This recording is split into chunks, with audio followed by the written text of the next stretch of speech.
The world once believed itself invincible, draped in progress, invention, and pride. Streets thrummed with music, factories roared with promise, and kings sat certain upon their thrones, unaware that beneath their feet the fuse of history was already burning. Within months, that glittering world would dissolve into trenches, smoke, and silence, a storm so vast it would swallow empires and rewrite the human soul. This is the story of how the modern world was born in the mud and misery of the Great War, where glory met reality, and the old world died, gasping. So before you get comfortable, take a moment to like the video and subscribe, and let me know in the comments where you're tuning in from and what time it is for you. It's always fascinating to see who's joining us from around the world. It was an age suspended in a strange golden light, the last delicate shimmer of the long 19th century.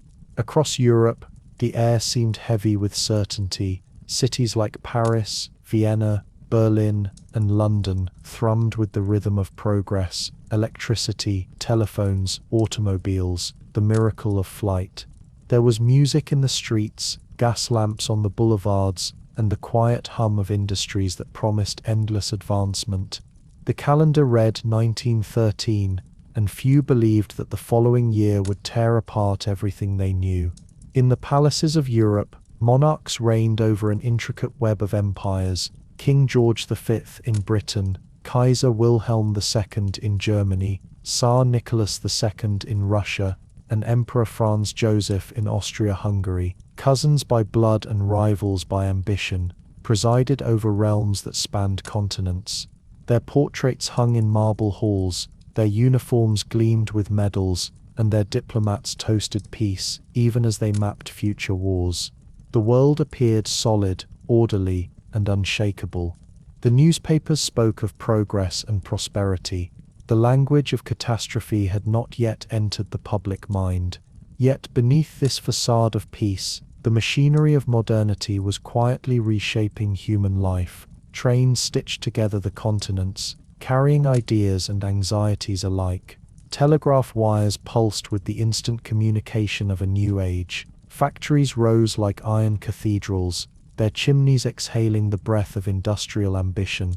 Populations swelled in the growing cities, restless, crowded, and filled with the invisible tremor of change. The pace of invention thrilled the public imagination. The Wright brothers' flight, Marconi's radio waves, Einstein's theories, all heralded a future that seemed boundless and bright. But progress was uneven, and its light cast long shadows. Beneath the optimism of the middle classes lay the exhaustion of those who labored unseen. In the coal mines of Britain, in the steel mills of Germany, in the textile factories of France and Belgium, workers toiled long hours for meager wages, their discontent murmuring through the streets in the language of strikes and socialism.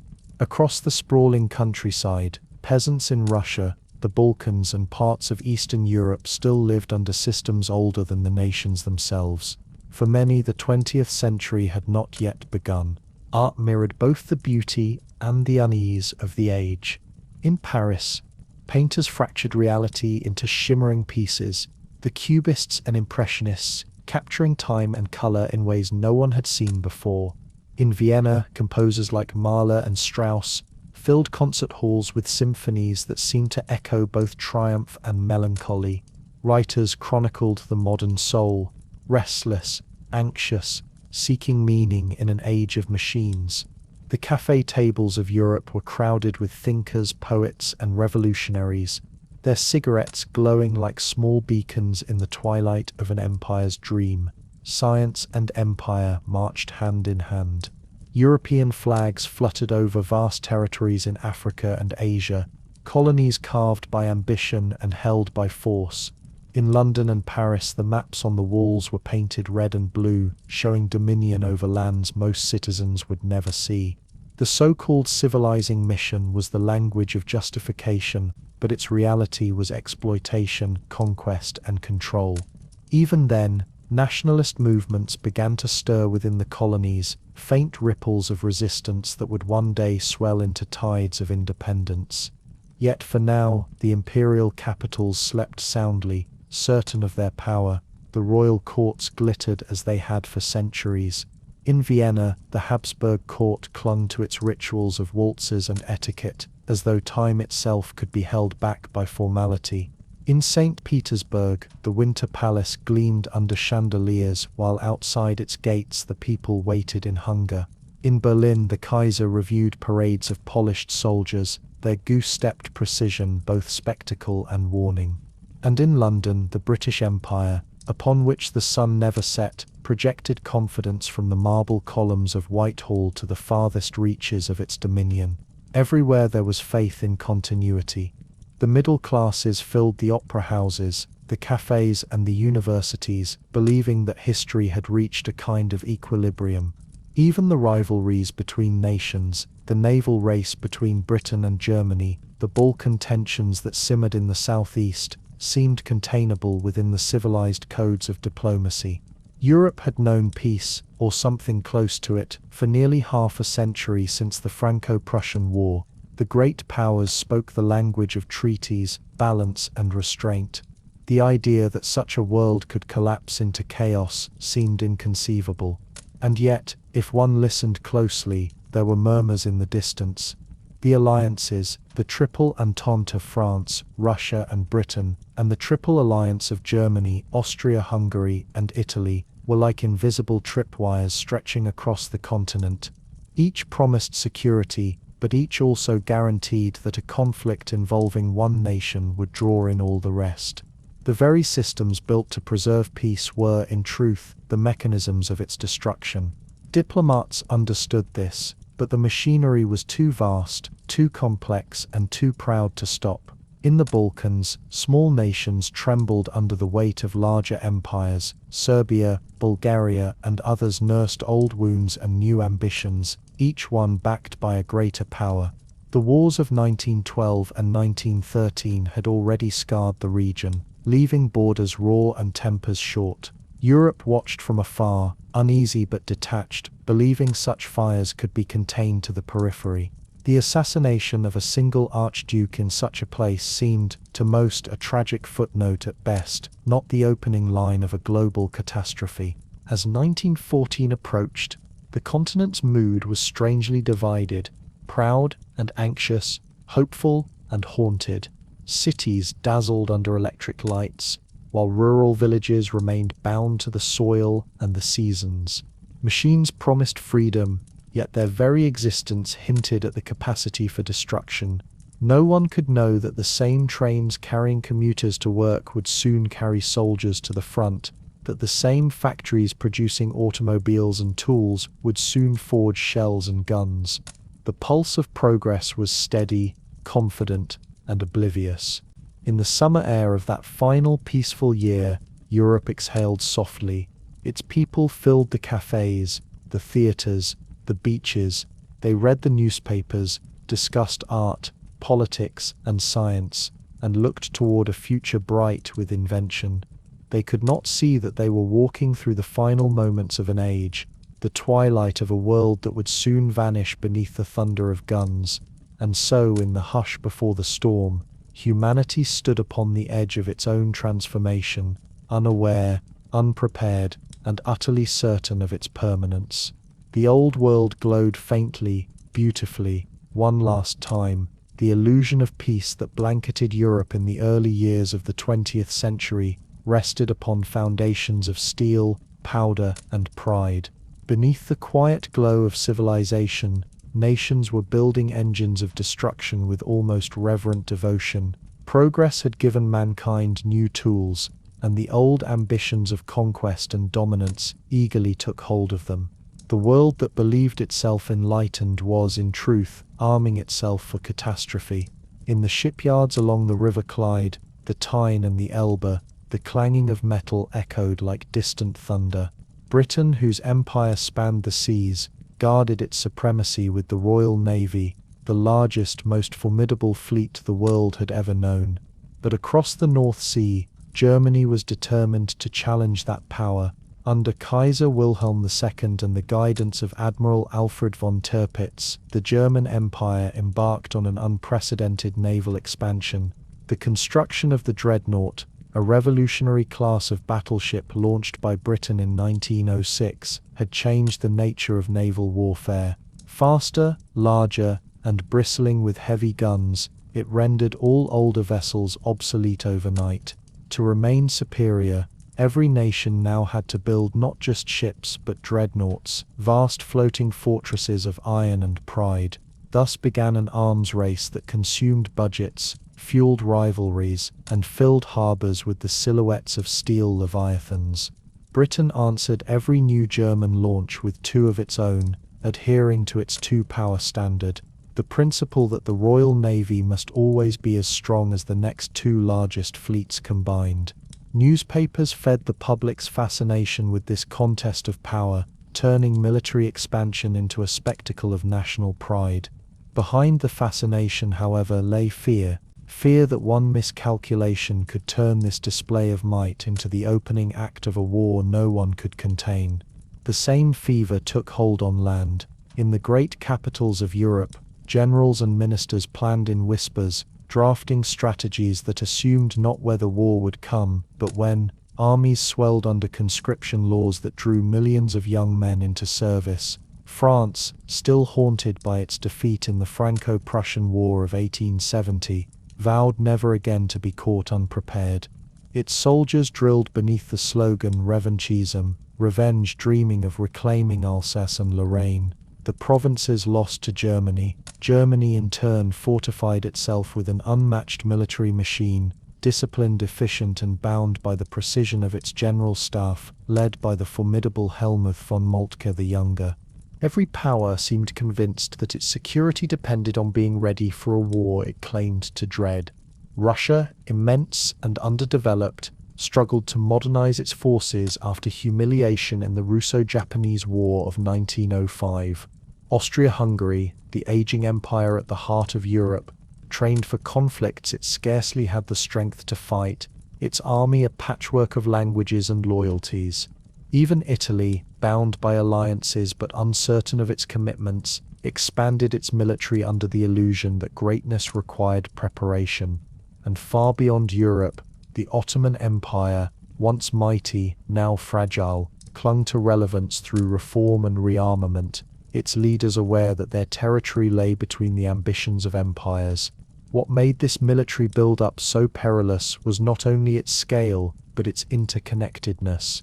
The alliance systems that had formed over decades, intended to preserve peace, instead wove a web so tight that any spark could set it aflame. The Triple Alliance linked Germany, Austria-Hungary, and Italy, promising mutual defense if any were attacked.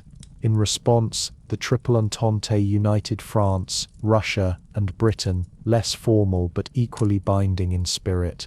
Each pact created both reassurance and danger, reassurance that allies would stand together, and danger that local disputes could pull the entire continent into war. Behind closed doors, diplomats trusted that deterrence would maintain balance, that the threat of overwhelming retaliation would keep nations cautious. But this balance of power was delicate, and pride, once wounded, often outweighed prudence. The sense of honor that defined nations in this era was a volatile mixture of patriotism and insecurity. Newspapers and public speeches glorified the military as the embodiment of national virtue. Uniforms, parades, and medals became symbols of unity and identity. Boys in school learned not only arithmetic and literature, but the language of heroism and sacrifice, lessons that would soon be tested in mud and fire. The press, ever hungry for sensation, amplified rivalries. In Germany, newspapers warned of British encirclement. In Britain, editorials painted Germany as a looming threat to liberty and trade. Cartoons depicted rival nations as monsters or beasts, fueling public suspicion. Nationalism, that intoxicating force of the age, turned ordinary citizens into willing participants in the theater of militarism. The armies grew not in secrecy, but in plain sight, celebrated as proof of progress and strength. Industry, too, became a participant in this quiet march to war. Steel mills, arms manufacturers, and chemical companies thrived under government contracts. The Krupp family in Germany, Vickers in Britain, Schneider in France, all transformed industrial capacity into instruments of destruction. Railways were expanded not merely for commerce but for mobilization. Every line, every timetable was measured in terms of how swiftly an army could move to the front. The marvels of engineering that had once symbolized humanity's triumph over distance were now integrated into the blueprints of battle. The generals and planners of the era, consumed by theories of rapid offense, crafted elaborate strategies for a war that had not yet begun. Germany's Schlieffen Plan, designed by Count Alfred von Schlieffen and refined by Moltke, envisioned a lightning strike through neutral Belgium to crush France before turning east against Russia. France developed Plan D7, built on the belief in the offensive spirit, the élan vital, that would supposedly overcome any obstacle. Russia prepared vast mobilization schedules, confident in its manpower but constrained by poor logistics. Each plan was ambitious, rigid, and dangerously dependent on timing. None allowed for hesitation or compromise. In the salons of Vienna, Berlin, and St. Petersburg, diplomats still exchanged polite letters, attending galas, and reviewing regiments as though the glitter of ceremony could disguise the approaching abyss. Yet each year, the atmosphere grew more brittle. Every crisis, Morocco in 1905, Bosnia in 1908, the Balkan Wars in 1912 and 1913, tested the nerves of the great powers. Each confrontation ended with negotiations and relief, but also with deeper distrust. It was as if Europe were walking along a narrow ridge, balancing pride and fear, each step more uncertain than the last. Militarism seeped into culture itself. Painters and poets spoke of valor and sacrifice. Philosophers wrote of struggle as the natural state of humanity. Even the new field of social Darwinism, a distortion of evolutionary science, was used to justify the belief that only the strongest nations deserved to survive. The cult of the soldier, of discipline and obedience, shaped the spirit of the times.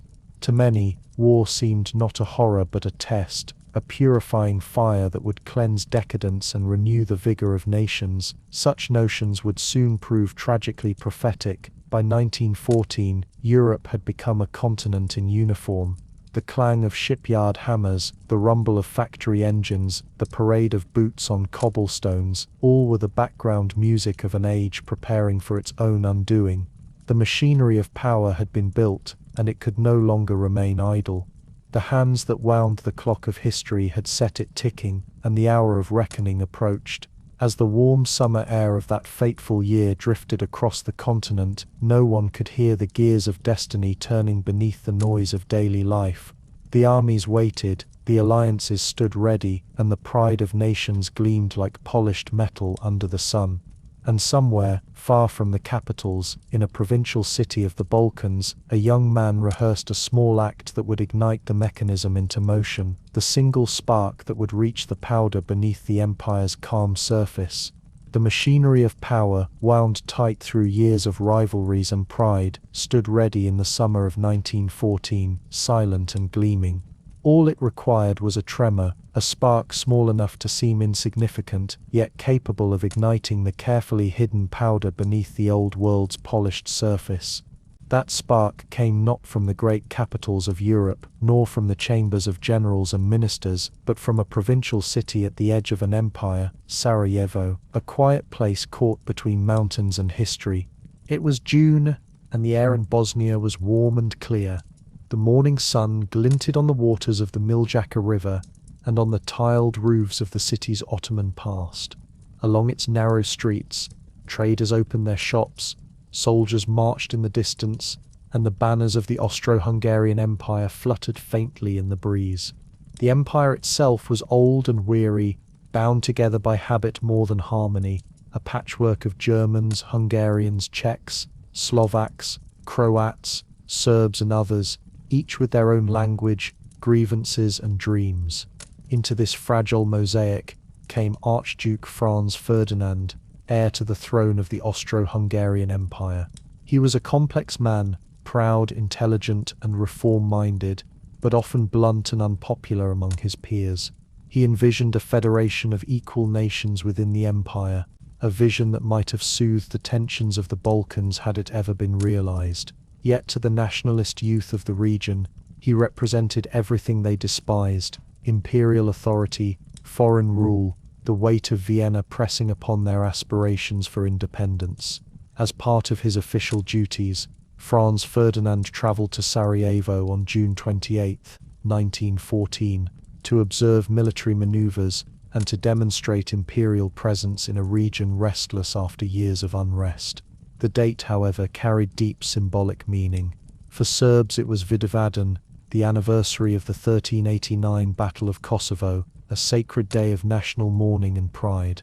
That the heir of their imperial oppressor would visit on such a day was, to many, an insult. In the city's quieter corners, far from the polished carriages and military parades, a small group of young men gathered in secret. They were members of Young Bosnia, a revolutionary movement inspired by nationalist and anarchist ideas, and supported from across the border by elements of the Serbian secret society known as the Black Hand. Among them was a pale, slight 19-year-old student named Gavrilo Princip. He and his companions believed that by striking at the empire's heir, they could awaken the slumbering spirit of resistance and unite the South Slavs in freedom. Their plan was crude and uncertain. The conspirators carried pistols and grenades, arranged themselves along the motorcade route, and waited in nervous silence. The morning sun climbed higher as the Archduke's procession, open-topped cars gliding slowly through cheering crowds, moved through the streets. At 10:10 a.m., the first attempt came. One of the conspirators, Nedeljko Chabrinovic, hurled a grenade at the Archduke's car. It bounced off the folded canopy and exploded beneath the following vehicle, injuring officers and bystanders. Chaos erupted, yet the Archduke, remarkably composed, insisted on continuing with his official schedule. For most observers, it seemed the danger had passed. The crowd dispersed, soldiers restored order, and the morning resumed its deceptive calm. But fate, indifferent and precise, arranged one final alignment. After the official visit to the town hall, Franz Ferdinand decided to visit the wounded from the earlier explosion at the hospital. The driver, unaware that the route had been changed, turned onto Franz Josef Street, leading the car directly into the path of Gavrilo Princip, who had been standing outside a delicatessen after the failed attempt, despondent and uncertain. When the Archduke's car appeared unexpectedly before him, Princip stepped forward, drew his pistol, and fired 2 shots. One struck Franz Ferdinand in the neck, the other his wife, Duchess Sophie, in the abdomen. Witnesses later recalled the Archduke's last words to her, though history would remember them more as myth than certainty, as he bled quietly in the back seat, whispering her name. Within minutes, both were dead. The city fell into stunned silence. The empire trembled, and across Europe, telegraph wires carried the news that would shatter the peace of a generation. The assassination itself was, in isolation, a tragic but localized event. Political murders were not uncommon in that age. Kings and presidents had fallen before without the world collapsing in response. Yet this one struck a nerve deep within the structure of alliances that bound Europe together. In Vienna, the Austro-Hungarian government saw not merely a crime but an opportunity, a chance to reassert its fading authority in the Balkans by punishing Serbia, which it blamed for the conspiracy. The Kaiser in Berlin offered his full support, promising Germany's backing in whatever course Vienna chose, the infamous blank check that would embolden the empire's next steps. In St. Petersburg, Russia watched uneasily, bound by its cultural and political ties to Serbia. In Paris and London, the mood was one of apprehension, but few believed the crisis would truly expand. The world had faced similar tensions before, diplomacy had always prevailed in the end. But this time, something was different. The machinery of alliances built for deterrence began to grind into motion with cold precision. Each government, fearing weakness, acted in haste to prove its resolve. Austria-Hungary issued an ultimatum to Serbia on July 23, a document crafted to be rejected, a list of demands so severe that no sovereign nation could fully accept them. Serbia responded with measured conciliation, agreeing to most terms but reserving dignity on a few. Vienna, unsatisfied, declared war on July 28, 1914. The first shells fell on Belgrade, and the ripples began. Russia ordered mobilization in defense of Serbia. Germany, bound by its alliance with Austria-Hungary, mobilized in response. France, tied to Russia, prepared for conflict. Britain, at first hesitant, would soon be drawn in by the invasion of neutral Belgium. Within a week, the quiet summer of Europe dissolved into the roar of trains, the marching of millions, and the beginning of a war that would reshape the human century. No one on that bright June morning in Sarajevo could have imagined the scale of what they had set in motion. The shots that echoed by the Miljacka River lasted only seconds, but their reverberations would travel through 4 years of slaughter, revolution, and ruin. Empires would fall, nations would vanish, and the map of the world would be redrawn in blood and mud. In the end, it was not the act itself, but the structure beneath it, the alliances, the arms, the pride, that turned tragedy into cataclysm. The bullet that killed Franz Ferdinand passed through more than 2 bodies. It tore through the illusion of stability that Europe had cherished for generations. The summer air of 1914, once filled with light and optimism, grew heavy with smoke, the scent of powder, and the quiet knowledge that the old world had finally ended. As the funeral corteges moved through Vienna's streets, draped in imperial black, the world held its breath.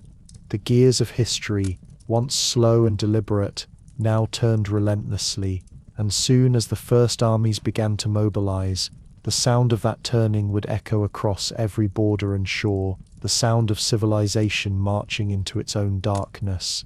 The summer of 1914 began in quiet disbelief. For weeks after the assassination in Sarajevo, Europe's capitals watched the crisis unfold with cautious curiosity, as though it were another episode in the long pattern of Balkan quarrels that had so often threatened to ignite and then faded into nothing. But as July deepened, the familiar dance of diplomacy stumbled. The letters, telegrams, and envoys that once soothed tempers now failed to find their mark. Words hardened into ultimatums. Mobilization orders replaced messages of restraint. And then, almost without understanding how it had happened, the nations of Europe began to move. It started with railway timetables. Every great power had spent decades perfecting them, intricate plans that translated military readiness into the mechanical precision of steel wheels and steam.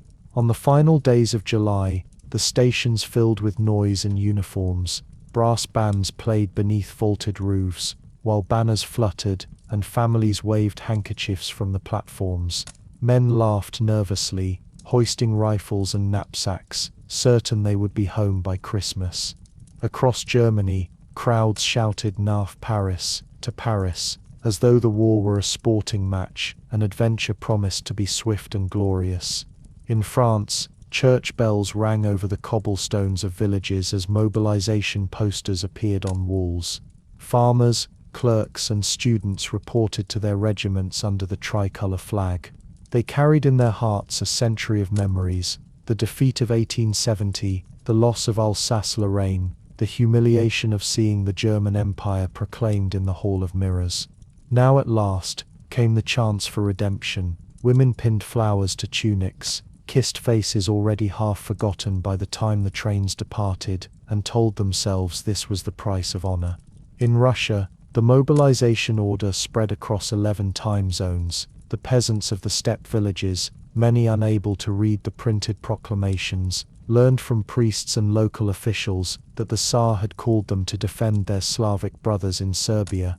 They gathered in fields, crossing themselves before trudging toward distant depots. The empire's railways strained under the weight of millions. The air smelled of smoke and hay, and the faint sweetness of disbelief. Even in Britain, where the war at first seemed a continental affair, the atmosphere changed in a single August day. On August 4th, Germany's invasion of neutral Belgium forced the British government's hand. Crowds gathered outside Buckingham Palace, singing the national anthem as lamps flickered in the warm night. When the declaration of war was announced, the sound that rose was not grief but jubilation. a roar of excitement that echoed through the darkened streets. Young men lined up to enlist, imagining themselves part of a noble crusade. "It will all be over by Christmas," the newspapers repeated, and people wanted desperately to believe it. Everywhere flags unfurled like blossoms in the heat. The machinery of propaganda began to turn. Posters called for duty, sacrifice, and glory. Writers and intellectuals, once divided by politics, found unity in the language of patriotism. Even those who doubted the necessity of war were swept along by the tide. In Berlin, the poet Richard Demel wrote of cleansing fire. In London, Rudyard Kipling spoke of defending civilization. Across Europe, the words of poets and politicians merged into a chorus that drowned out hesitation. But beneath the music and the marching, the deeper machinery of war was already grinding forward. Mobilization was not simply a call to arms. It was a total transformation of life. Factories shifted overnight from civilian goods to armaments. Horses were requisitioned, crops seized, and railways commandeered. The calendar itself changed. Time became measured, not in days but in movements, in departures, in the slow rhythm of trains crossing the continent toward uncertainty. The general's plans drawn up years before now took form in motion. The German Schlieffen Plan unfolded like clockwork, sending vast armies west through Belgium toward France. On paper, it promised victory within 6 weeks. In reality, it required a precision no human event could match. France answered with Plan 7, the 7 to Alsace and Lorraine, designed to recapture lost territory with spirit and speed. Russia, immense but unready, rushed to mobilize its millions to relieve pressure on France. The Old World's leaders, convinced that strength lay in aggression, moved as though war itself were an act of reason. In the cities left behind, the noise of departure gave way to silence. The long lines at the stations faded, the posters flapped in the wind, and the streets seemed suddenly wider. Women found themselves alone in homes filled with uniforms and photographs. Children asked when their fathers would return. In the quiet villages of Europe, church bells tolled not for celebration but for the first of many funerals. The great excitement of August began to thin, replaced by a kind of waiting, an uneasy awareness that what had been unleashed could not easily be recalled.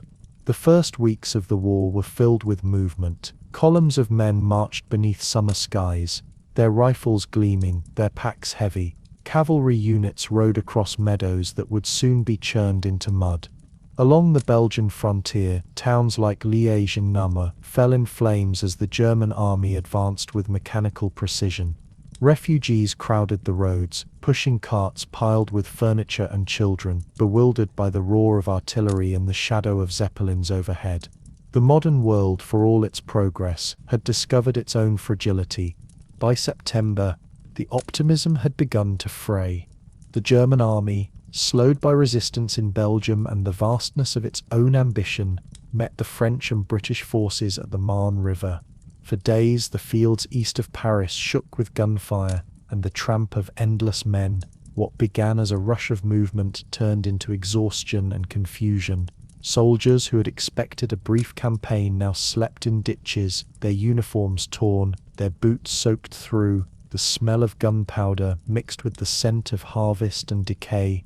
When the battle finally ended, the German advance had been halted, but neither side could claim victory. And so the armies stopped, not in triumph, but in exhaustion. They dug shallow trenches to shelter from the enemy's fire, then deeper ones, as the realization set in that they would not be leaving soon. Barbed wire appeared, stretching like a metallic scar across the fields. The war that had begun in motion now began to settle into stillness. In the cities, the newspapers still printed optimistic headlines. Governments spoke of strategy, of new offensives, of perseverance, but the families who read them were beginning to understand. Letters from the front told a different story, of mud that swallowed boots, of comrades buried by shells, of the endless, senseless rhythm of attack and retreat. The idea of a quick war, clean and glorious, dissolved like smoke. By the winter of 1914, The parades had long since ended, the bands were silent, the flags once bright with pride, now hung in the rain. Across a front that stretched from the North Sea to the Swiss border, millions of men faced each other from lines of trenches carved into the earth. The trains that had carried them with cheers and music now brought only supplies, and the wounded returning in silence. The descent had begun. The world had stepped across an invisible threshold, from confidence into endurance, from illusion into nightmare. And as the first snow fell upon the churned fields of France and Belgium, the old world lay buried beneath it, replaced by something colder and far more enduring. The trains had brought them, the bands had cheered them, and the flags had waved as Europe's sons marched into what they believed would be a brief and glorious war. Yet by August of 1914, the illusions of speed and triumph had begun to shatter, replaced by a grim understanding that modern warfare was neither simple nor heroic. The Western Front, stretching from the North Sea across Belgium and northern France, became the first stage upon which the great powers' theories of strategy would clash with the unyielding realities of industrialized death. The Battle of the Frontiers in late August introduced soldiers and civilians alike to the brutal calculus of modern war. French forces advanced across open fields, filled with confidence in their offensive doctrines, while the German armies, executing the early stages of the Schlieffen Plan, struck with disciplined precision. Cavalry, once thought decisive, was slaughtered by the rapid fire of machine guns. Artillery, previously considered a support, now dictated the flow of battle. Men fell not in heroic duels, but in waves of mechanical efficiency, the earth itself a grave for thousands whose names would barely be remembered. The terrain itself seemed to conspire against movement. Forests that had once offered shade and quiet now became twisted landscapes of fire and shrapnel. Roads, churned into mud by endless marching and supply wagons, slowed the advance of troops, rendering columns vulnerable to artillery barrages. Villages, once peaceful clusters of homes and markets, were reduced to blackened skeletons, their stones stained with soot and blood. Smoke hung in the morning air like a permanent haze, carrying with it the scent of iron, cordite, and burning timber, while the cries of the wounded seemed to rise from the earth itself, swallowed by the wind. By the Battle of the Marne in early September, the reality of modern warfare became undeniable. The German advance toward Paris had been swift on paper, but the friction of distance, logistics, and the resilience of French and British forces halted them just as victory seemed certain. Soldiers on both sides faced a landscape of confusion, exhaustion, and mounting casualties. Horses, drawn into supply and reconnaissance, fell in staggering numbers. Medical services, overwhelmed and unprepared, struggled to treat injuries that were both horrifying and novel. Limbs shattered, faces scarred by shrapnel, lungs filled with the dust of exploding shells. Across the fields, the first machine guns revealed their terrible efficiency. Dozens of men attempting to cross open ground were cut down in seconds, their bodies lying in lines that would be repeated endlessly as the war ground on. Artillery, capable of obliterating entire units and leveling villages, transformed the battlefield into a moonscape. The soil churned into mud, craters filled with water, and corpses buried in shallow pits or exposed to the wind. The romantic notions of war, banners waving, soldiers charging with swords aloft, had vanished in the face of relentless, impersonal mechanized slaughter. The retreat and counterattacks that followed the early battles created a pattern that would persist along the Western Front: advance, bombardment, counterattack, and then stalemate. Cities were abandoned and retaken. Forests, once serene, became charnel grounds. Every victory was measured, not in territorial gain but in human endurance and survival. The cost counted in lives rather than maps. The illusion that the war could be short, even gloriously decisive, dissolved into mud and fear. Communication, though improved by telegraphs and runners, often failed under the strain. Orders arrived late or incompletely, adding to the chaos. Units found themselves isolated, unable to reinforce or retreat. The command structures, designed for disciplined maneuver rather than the unpredictability of modern firepower, often amplified confusion. Generals, observing the battlefield from distance, struggled to reconcile reports with reality. Soldiers at the front, already exhausted and terrified, learned to survive moment by moment, digging shallow trenches, bandaging comrades, and counting the hours until the next barrage. Yet amidst the horror there was a strange, quiet rhythm. The soldiers adapted, learning to move silently through shattered fields, to shelter from artillery, to ration food and water, to treat injuries with rudimentary care. They wrote letters home, though many never sent them, describing landscapes and sounds that would be unrecognizable to their families. Smoke-filled forests, villages reduced to rubble, roads lined with the dead and dying, these were the vistas of the new war, quieted in memory yet unforgettable in the flesh. The civilian populations of northern France and Belgium bore the first brunt of the modern siege. Refugees fled along narrow roads, carrying bundles of meager belongings, pushing carts over torn-up roads, seeking safety from armies that moved with unrelenting force. Occupied towns endured requisitioning of food, forced labor, and the fear of shelling that could strike without warning. Those who remained witnessed the slow transformation of familiar landscapes into instruments of war, forests hollowed, farms stripped bare, bridges destroyed, rivers diverted for military use. By the autumn of 1914, the Western Front had solidified into a long, grim line. Trenches began to appear as a practical response to the lethal firepower that had shattered hopes of rapid movement. Defensive works, initially crude, expanded into networks of earth sandbags and wire. Soldiers slept in mud, stood watch in rain and frost, and endured a monotony punctuated by shellfire. The front became a paradoxical landscape, static yet deadly, familiar yet ever-shifting under bombardment. The psychological impact was immediate and profound. Young men, raised on ideals of honor, duty, and glory, confronted the reality that heroism often meant survival rather than triumph. Fear, exhaustion, and the witnessing of death on an industrial scale began to erode the illusions of the pre-war generation. Commanders issued orders with the expectation of compliance, yet compliance was measured in trembling hands and haunted eyes. The war had revealed that modern life, with its machinery and industrial efficiency, could produce destruction faster and with greater impartiality than any prior generation had ever imagined. And as the months progressed, both sides settled into the rhythms of anticipation and dread. The first battles had destroyed the myth of swift victory. The Western Front became a landscape of preparation for endurance rather than conquest, a testament to the relentless logic of industrial warfare.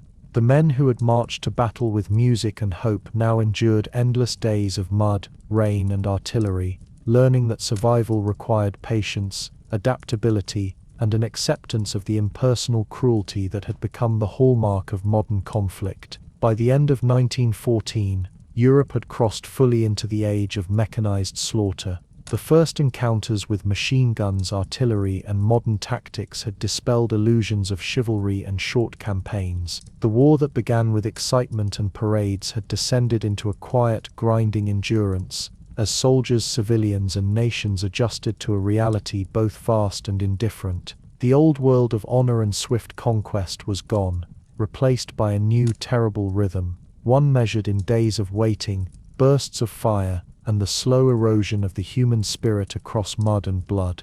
The Western Front, for all its horror, was only the beginning.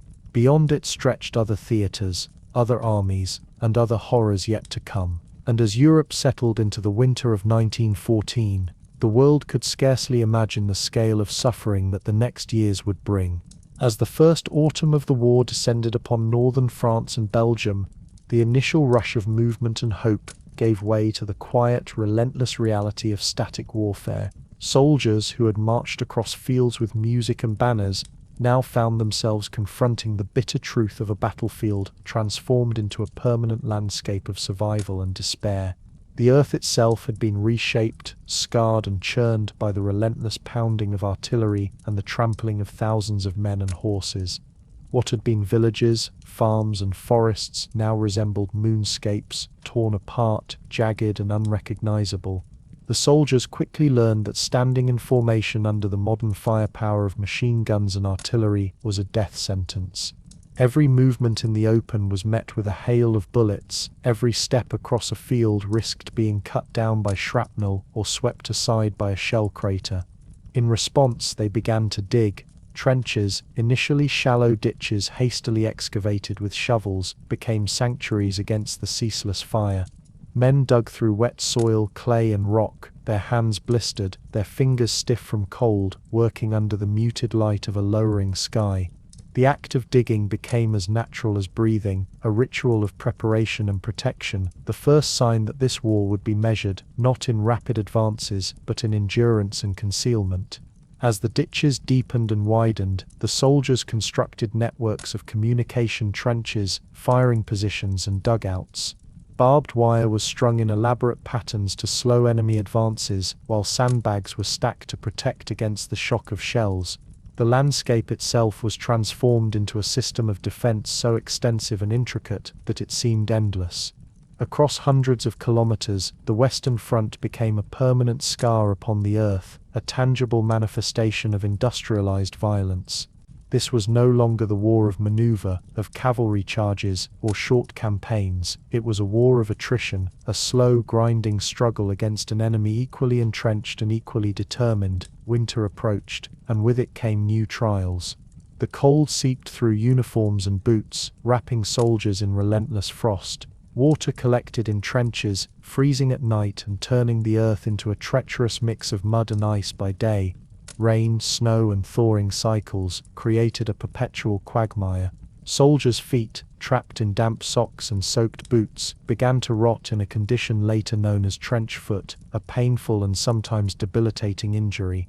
The mud itself became a constant enemy, clinging to uniforms, weapons and bodies, filling rations with dirt, and turning movement into a slow, exhausting ordeal. Rats, drawn by the stench of decomposing bodies and discarded food, became omnipresent.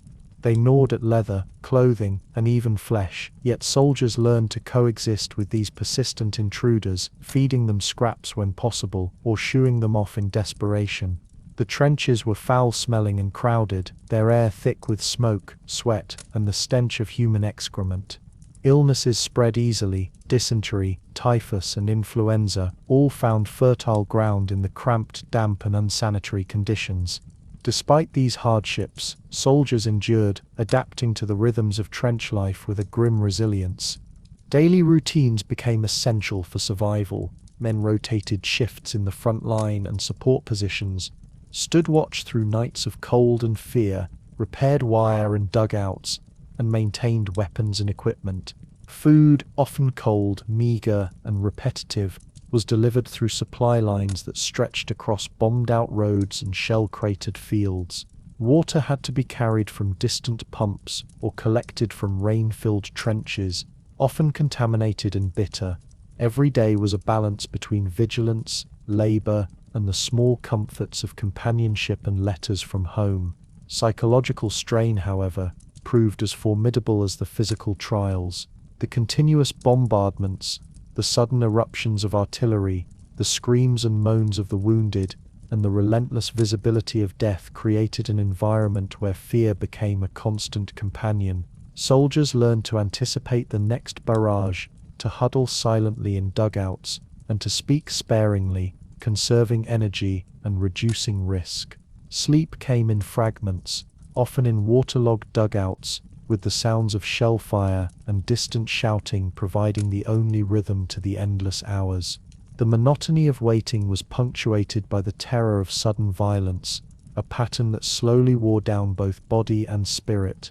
Despite these conditions, moments of human resilience and adaptation emerged. Soldiers carved small comforts from their environment, graffiti on trench walls, improvised stoves, and even small gardens in sandbag-protected spaces. Letters written in the dim glow of oil lamps became treasured connections to a world far removed from mud and gunfire. Humor, often dark and macabre, circulated in whispered stories or songs, providing fleeting relief from the constant tension. These small rituals, cleaning boots, sharing a meager meal, joking about the absurdity of trench life, became critical acts of survival, anchoring men to their humanity amid the inhuman landscape of war. Trench construction also revealed the strategic shift of modern warfare.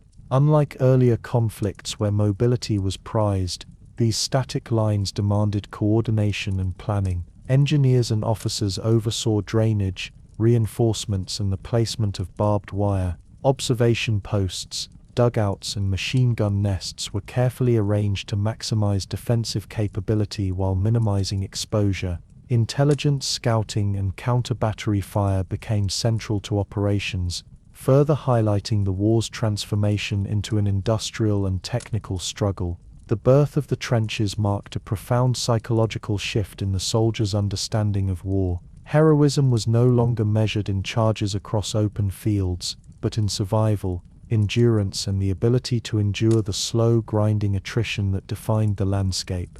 The romantic notions of honor and glory, cultivated in the parades and speeches of mobilization, were replaced by the practical lessons of endurance, caution, and communal support. Men learned to endure hunger, cold, fear, and the omnipresent threat of death as constants, rather than exceptions in their daily lives. By the end of that first autumn, the Western Front had been transformed from a theater of rapid movement into a complex network of fortified positions that would define much of the conflict. The earth itself had become a battlefield, a prison, and a refuge all at once. Soldiers, having moved from the bright optimism of summer parades to the grim labor of trench digging, now understood that this war was not fleeting. It would be measured in months, then years, with each day exacting a toll of both body and spirit.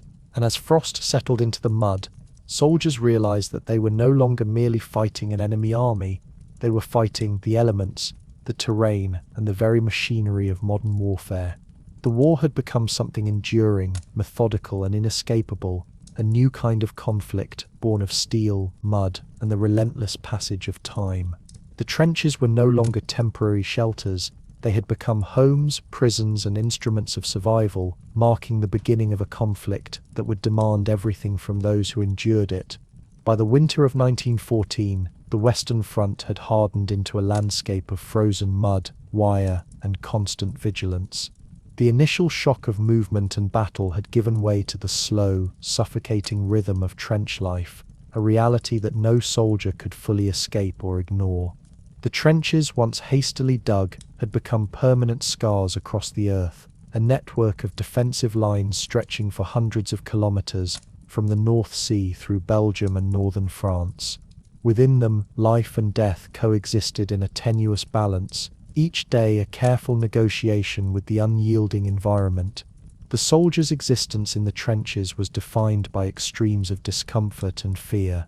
Water, carried or collected from rain, often froze overnight, soaking boots and socks, and leaving men to contend with the biting cold of frost and ice. Trenches designed to provide shelter from the enemy's fire were rarely dry or comfortable. Mud, churned by rain, thaw, and continuous traffic, clung to clothing and skin, soaking through layers and transforming the earth into a glue that refused to let go. Footing was treacherous, and slipping into a waterlogged trench could mean drowning in a mixture of rainwater, mud, and waste. The frost hardened the earth, making digging or repair arduous labor, while the cold itself became a silent enemy, gnawing at fingers, toes, and faces with relentless patience. Hunger was another constant companion. Supply lines struggled under bombardment, damaged roads, and the sheer scale of need. Soldiers subsisted on rations that were often cold, meager, and monotonous. Hard biscuits, tinned meat, and whatever vegetables could be delivered from distant farms. Tea, when available, became a ritual, a fragile comfort against the bitterness of exhaustion and cold. Even small luxuries, a piece of chocolate, a letter from home, a warm cigarette, were treasured, providing fleeting reminders of life beyond mud, wire, and gunfire. The psychological strain of trench life was profound. Waiting became an unbroken continuum, punctuated only by sudden violent interruptions. Shells would fall without warning, sending earth and debris into the air, while the relentless roar of artillery created an omnipresent background of noise, vibration, and terror. Soldiers learned to anticipate the patterns of bombardment, yet the uncertainty of when, where, or how it would strike exacted a constant invisible toll. The mind, confined within narrow earthen walls and exposed to relentless threat, often retreated into silence, imagination, or despair as a means of survival. Disease, decay, and vermin compounded these hardships. Rats, drawn to the scent of human remains and discarded food, proliferated in trenches, gnawing on clothing, rations, and occasionally flesh. Soldiers learned to coexist with them, or to ward them off with whatever scraps of control they could muster. Dysentery, influenza, and other illnesses spread rapidly through the cramped, unsanitary conditions. The dead, whether buried in shallow graves or left in no man's land, contributed to the ever-present stench of decay, a reminder that life and death were intimately entwined in this frozen, mud-filled existence. Sleep was fragile and fleeting. Soldiers rested in dugouts or on makeshift bedding, constantly alert to the sounds of approaching patrols, distant gunfire, or sudden shell bursts. The human body, subjected to cold, hunger, exhaustion, and stress, adapted in ways both remarkable and cruel. Dreams became fragmented, memory shifted and blurred. Letters from home, photographs, or personal keepsakes offered transient anchors to sanity, but even these comforts were fragile under the relentless pressure of trench life. The monotony of waiting created a strange psychological landscape. Days passed without measurable change, punctuated only by moments of sudden violence. Men learned to measure time not by clocks or calendars, but by the routines of trench maintenance, the rotation of sentries, and the cyclical rhythm of bombardment and repair. The war, once imagined as a series of heroic charges and decisive battles, became a slow, grinding endurance test. Heroism was redefined in terms of survival, ingenuity, and the ability to perform small, essential tasks under constant threat. The natural world itself seemed alien and hostile. Frost covered the mud, turning trenches into slippery prisons. Birds, once a familiar presence, became silent witnesses, their songs replaced by the rumble of artillery. Trees were reduced to stumps, their skeletons a testament to the violence that had unfolded across the fields. Snow, when it fell, mixed with the mud to create a grey slurry, obscuring craters, wire, and bodies alike. The changing light of day, pale sun, heavy clouds, or moonlight glinting on frozen surfaces, altered the perception of time and space, creating a dreamlike, often disorienting environment. Social bonds, however, persisted as a crucial survival mechanism. Soldiers shared small comforts, whispered stories, and formed fragile communities within the confined space of the trenches. Humor, often dark and cynical, circulated in quiet exchanges, providing a momentary reprieve from the horror surrounding them. Letters were read aloud, cigarettes exchanged, and small acts of kindness became vital lifelines to humanity. These bonds, ephemeral yet profound, were among the few anchors of stability in a world otherwise defined by chaos. By the close of 1914, the Western Front had become a landscape of endurance. The first winter in the trenches revealed the depth of human resilience and suffering alike. Soldiers adapted to a rhythm dictated by mud, frost, shellfire, disease, and the constant proximity of death. The old illusions of swift victory, of glory, of rapid campaigns, had been irrevocably shattered. Survival, adaptation, and endurance had become the defining qualities of a soldier's life. And yet, beyond the immediate horror, the trenches marked the evolution of warfare itself. The industrial scale of preparation, the integration of artillery, machine guns, and defensive fortifications, and the psychological transformation required to endure such conditions foreshadowed the prolonged agony that lay ahead. Europe, once confident in its permanence, had entered a new epoch, one where the land, the sky, and the human mind itself had become instruments of conflict. In this frozen silence, the war revealed its true nature. It was not a series of decisive battles, but a prolonged siege upon humanity itself. Men huddled in mud and frost, listening to the faint groans of the wounded, the distant thunder of shells, the occasional whistle of a passing patrol.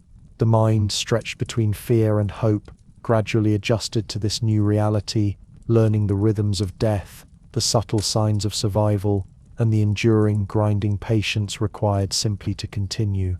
And as winter deepened, the soldiers understood, almost instinctively, that the war had no natural end in sight. The trenches were no longer temporary, they were home, life and death intertwined with the mud, the wire, and the frost. The frozen silence became both prison and refuge, a landscape that would define the Western Front for years to come. By 1915, the war had evolved beyond the mere clash of armies into a relentless experiment in human endurance, mediated by the inexorable advance of industrial technology. The trenches of the Western Front, frozen and muddy, were only the first canvas upon which the terrifying new instruments of warfare would leave their mark. Across Europe, the tools of death had multiplied and diversified, transforming the battlefield into a laboratory where the human body and spirit were subjected to unprecedented trials. Among the first and most prominent innovations were the machine guns, whose deadly efficiency reshaped strategy and shattered illusions of heroism. The Maxim gun, already in existence before the war, became emblematic of this transformation. Mounted on tripods or hidden in fortified positions, a single gun could mow down waves of infantry with a rapidity that defied human reflexes. The whine and staccato rhythm of gunfire became as familiar as the wind through the trenches, a constant background to life and death alike. Soldiers learned quickly that exposure meant annihilation. The open field, once a stage for valor, was now a sieve through which countless bodies fell. Strategies based on courage and maneuver alone were rendered obsolete, replaced by tactics of entrenchment, coordination, and cautious probing.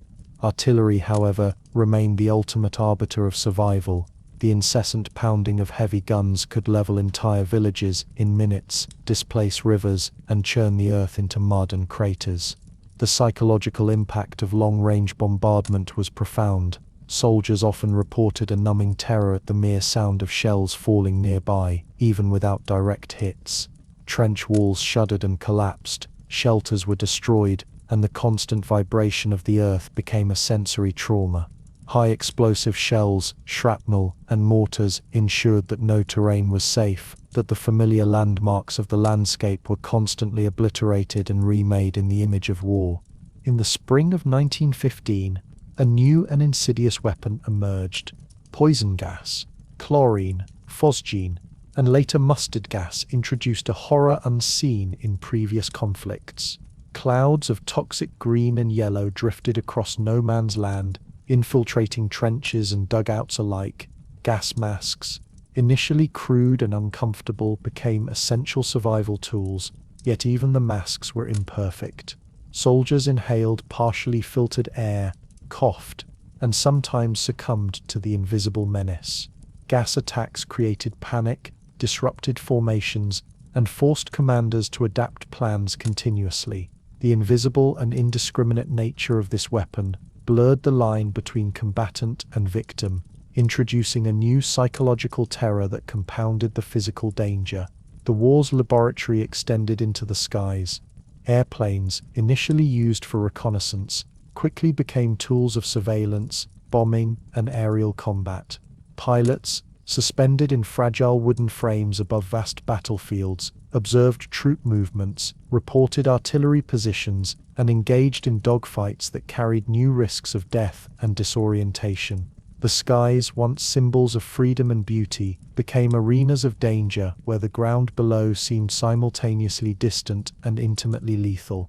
Zeppelins and later bombers expanded the war's reach, delivering destruction beyond the immediate front lines and altering the experience of civilian populations. Industrial technology also introduced armored vehicles into this landscape of destruction. The first tanks developed by the British in 1916 were slow, cumbersome, and mechanically unreliable, yet their impact on strategy was profound. Designed to cross trenches, crush barbed wire, and resist small arms fire, tanks represented a tangible step toward mechanized warfare, signaling a future where human muscle alone would no longer determine battlefield outcomes. Even as they struggled across mud and broken terrain, Their presence altered morale, strategy, and the psychological perception of the war. Chemical experiments, machine precision, and industrial production combined to make the human body a laboratory subject. Soldiers endured mud-filled trenches, constant bombardment, gas attacks, and the mechanical efficiency of bullets and shrapnel. Rations, shelter, and clothing were imperfect mitigations against a world designed to crush the individual under the weight of mechanized destruction. Endurance, adaptation, and resilience became the defining attributes of life at the front. The human spirit was tested not only by the immediacy of death, but by the relentless repetition of fear, labor, and exposure. Beyond the physical, the weapons of this new age imposed profound psychological effects. Soldiers lived in anticipation of the next barrage, the next gas attack, the next machine gun sweep across no man's land. Sleep, when possible, was fitful, punctuated by the echoes of distant artillery or the sudden scream of a wounded comrade. Letters and photographs became fragile anchors to a world increasingly remote, symbols of life beyond the continuous laboratory of destruction.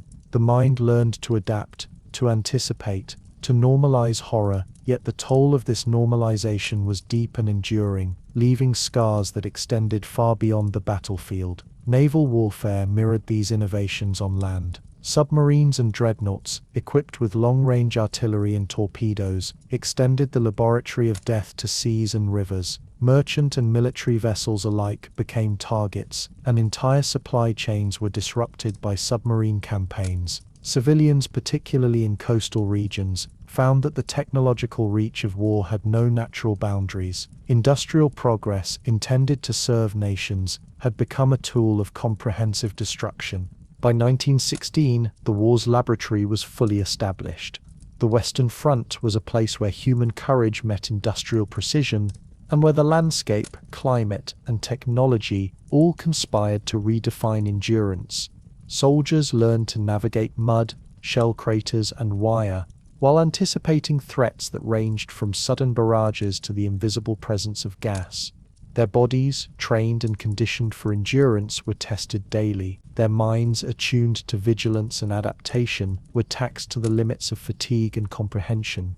The very definition of life and death had been altered by the mechanical and chemical innovations now deployed across Europe. And yet, despite the relentless horrors, life persisted in small, determined ways. Soldiers adapted to their environment, creating rudimentary comforts, routines, and communities amid chaos. Engineers repaired weapons, doctors treated injuries as best they could, and men learned to navigate the complex rhythms of industrialized violence. Even as the world became a laboratory of suffering, the persistence of human ingenuity and adaptation remained a quiet, almost imperceptible counterpoint to the overwhelming machinery of war. The war, reshaped by machine guns, artillery, chemical weapons, airplanes, and tanks, had become a new epoch in human conflict. The body and mind were no longer merely instruments of action, they had become subjects of endurance, witnesses to the terrifying capabilities of industrial technology. Civilization, in its quest for progress, had created a battlefield where the scale and precision of destruction far exceeded any prior conflict, and the war would not relent. While the Western Front settled into the rigid geometry of trenches and industrialized slaughter, the Eastern Front unfolded across an entirely different landscape, defined less by dense fortifications than by the vastness of territory and the extremes of climate. Here the war assumed a scope and scale scarcely imaginable. Endless forests, frozen rivers, snowbound plains, and villages scattered across hundreds of miles of undeveloped terrain became the stage for armies whose movements were dictated as much by geography and logistics as by strategy. In this expanse, the human body and spirit were tested not only by bullets, shells, and gas, but by the elements themselves, by exhaustion and hunger, by the cruel arithmetic of supply lines stretched across a continent. From the outset, Russia faced profound challenges in matching the industrialized efficiency of Germany and Austria-Hungary. The Russian army was vast, millions strong, but it was poorly equipped, undertrained, and often inadequately clothed for the bitter northern winters that came earlier and more cruelly than most generals anticipated. Soldiers left their villages in modest uniforms and straw-lined boots, often without sufficient overcoats or gloves, marching across snow and ice that hardened their limbs and gnawed at their health. Frostbite became as common an enemy as German bullets. Illness spread rapidly in camps and on the march, compounding the natural exhaustion of forced movement over hundreds of kilometers. Supply lines, already overstretched by the enormity of the front, faltered under the weight of winter and geography. Roads were few, rivers often frozen or impassable, and railways limited in capacity. Food, ammunition, and medical supplies struggled to reach the front lines. Volksopline, Bolschewism. Soldiers subsisted on meager rations, black bread, salted meat, and whatever forage could be found, while horses and transport animals perished in the snow, leaving artillery and supplies immobile. Entire divisions became immobilized, not by enemy fire, but by the sheer impossibility of sustaining themselves in such an environment. The Austro-Hungarian and German armies, while technologically superior, also faced the difficulties of the Eastern Front. Their supply chains extended far from central depots, traversing mountains, forests, and swamps. Armies moved slowly, their progress dictated by terrain and weather, their plans constantly modified by logistical realities. Yet, unlike the Western Front, where entrenchment and industrialized defense dominated, mobility, or the attempt to maintain it, remained central to the conflict in the East. Battles were fought across immense distances, with armies marching for days or weeks to engage an enemy who might appear or vanish depending on the terrain, weather, and intelligence available. Early encounters, such as the Battle of Tannenberg in August 1914, revealed both the promise and fragility of the Russian war effort. Millions of Russian troops advanced into East Prussia with courage but without coordination, while German forces, smaller in number but highly trained and mechanized, executed maneuvers with ruthless efficiency. Encirclement, rapid artillery fire, and precise logistical coordination allowed the Germans to annihilate vast segments of the Russian army, capturing tens of thousands of men, and forcing a retreat that echoed across the empire. The scale of destruction was staggering, not only in human terms, but in morale. Soldiers who had marched with enthusiasm found themselves stranded in forests, lost in the snow, and hunted by an enemy that seemed almost omnipresent. Famine and scarcity compounded the suffering. Civilians in occupied or contested territories endured requisitioned food, burned crops, and the breakdown of local economies. Villages were abandoned, or populations fled before the advance of armies. Refugees moved in waves across frozen plains, carrying children, livestock, and possessions in sledges or carts, often traveling for days without adequate shelter or sustenance. Starvation became as much a weapon of war as artillery, and the winter months amplified every hardship. The disintegration of Russian discipline and morale in some units was another symptom of the vast, relentless pressure of the Eastern Front. Soldiers, accustomed to village life and seasonal work, were unprepared for the continuous demands of industrialized conflict across thousands of kilometers. Desertion, sickness, and surrender were common, and commanders struggled to maintain control over troops spread across such immense distances. The sheer scale of the front made centralized coordination difficult. Orders often arrived days late or not at all, leaving divisions isolated, unsupported, and vulnerable. Yet, amidst these horrors, acts of endurance and resilience emerged. Soldiers adapted to extreme cold by improvising clothing, constructing windbreaks from logs and earth, and rationing what little food they could spare.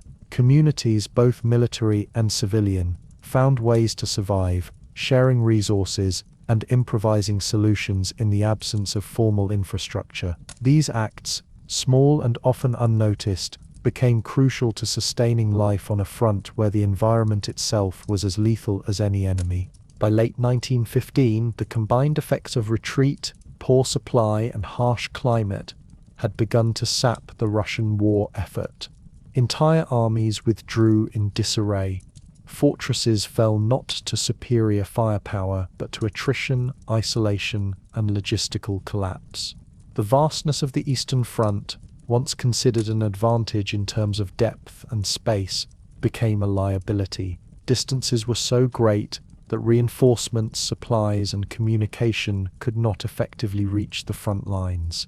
Exhaustion, hunger, and the mental strain of constant retreat left soldiers demoralized, while civilians experienced the creeping weight of famine and occupation.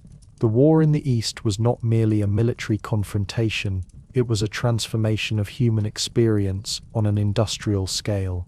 Men, animals, and civilians were tested by geography, climate, and the inefficiencies of an underdeveloped infrastructure, even as industrialized weapons pursued them relentlessly across forests, plains, and frozen rivers.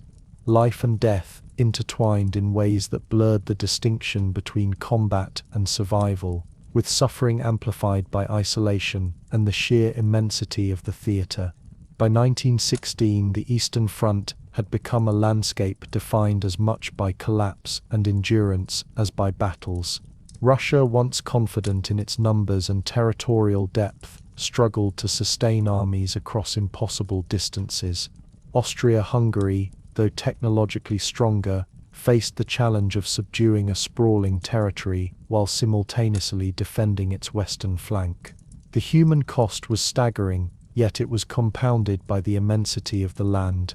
The snow, forests, rivers, and plains became silent witnesses to the suffering of millions. In this vast expanse, the old world of monarchies, empires, and national pride revealed its fragility. Logistics, climate, and distance undermined strategic plans. Famine, exhaustion, and morale eroded armies, and the disintegration of units foreshadowed the ultimate strains that would topple governments and reshape empires. The Eastern Front, unlike the static Western Front, was defined by movement, collapse, and the relentless pressure of space and environment on human endurance. The human experience of the Eastern Front became a meditation on scale and suffering. The more extensive the territory, the more profound the logistical strain, the greater the endurance demanded from soldiers and civilians alike. The war had become a test not only of technology, strategy, and courage, but of adaptation to a vast and indifferent natural world, where the human body and spirit were measured against snow, distance, hunger, and exhaustion. And as the snow fell across forests and plains, covering villages, roads, and corpses alike, the disintegration of the Russian effort mirrored a deeper collapse, not only of armies, but of the old structures of empire, authority, and belief in the permanence of human order. The Eastern Front had revealed that the war was no longer merely a contest of nations, it was a trial of endurance, a crucible in which humanity itself was tested across the expanse of an unforgiving continent. While Europe's plains, rivers, and forests were drenched in mud, blood, and smoke, the conflict of 1914-1918 extended far beyond the continent, reaching into territories that had long been considered distant or peripheral. Africa, the Middle East, and Asia became theaters of war in their own right, places where empires tested their reach, and where soldiers, often recruited from colonized populations, found themselves drawn into a conflict whose motives and stakes were as obscure to them as the landscapes they traversed.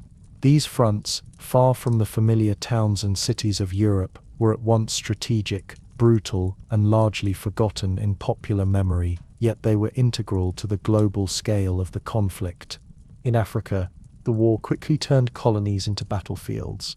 German territories such as German East Africa, Cameroon, and Southwest Africa became the focus of British, French, and Belgian military campaigns.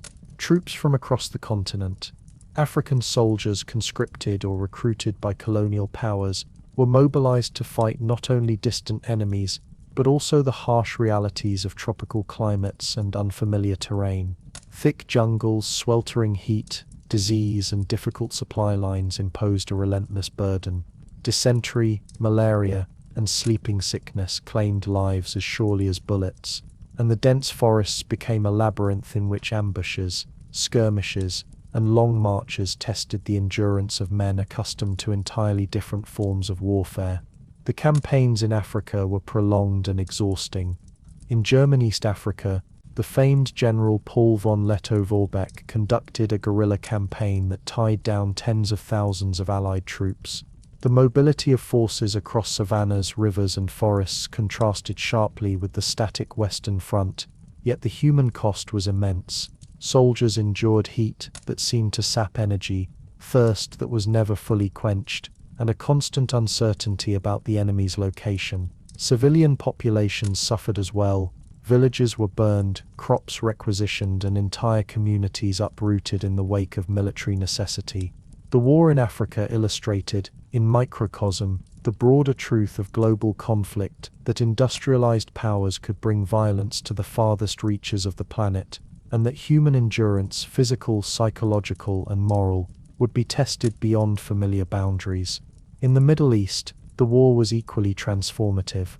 The Ottoman Empire, allied with Germany, became the focal point of a conflict stretching from the deserts of Mesopotamia to the mountains of Armenia and the coasts of the Arabian Peninsula. British and Allied forces launched campaigns to secure strategic territories, control oil resources, and disrupt Ottoman supply lines. The Gallipoli Campaign of 1915 exemplified the cruelty and futility of modern war in this region. Soldiers endured scorching sun, rugged cliffs, and relentless machine gun fire while attempting to secure a narrow peninsula. Disease, dehydration, and exhaustion claimed lives alongside bullets and shells, leaving entire units decimated and landscapes strewn with the detritus of failure.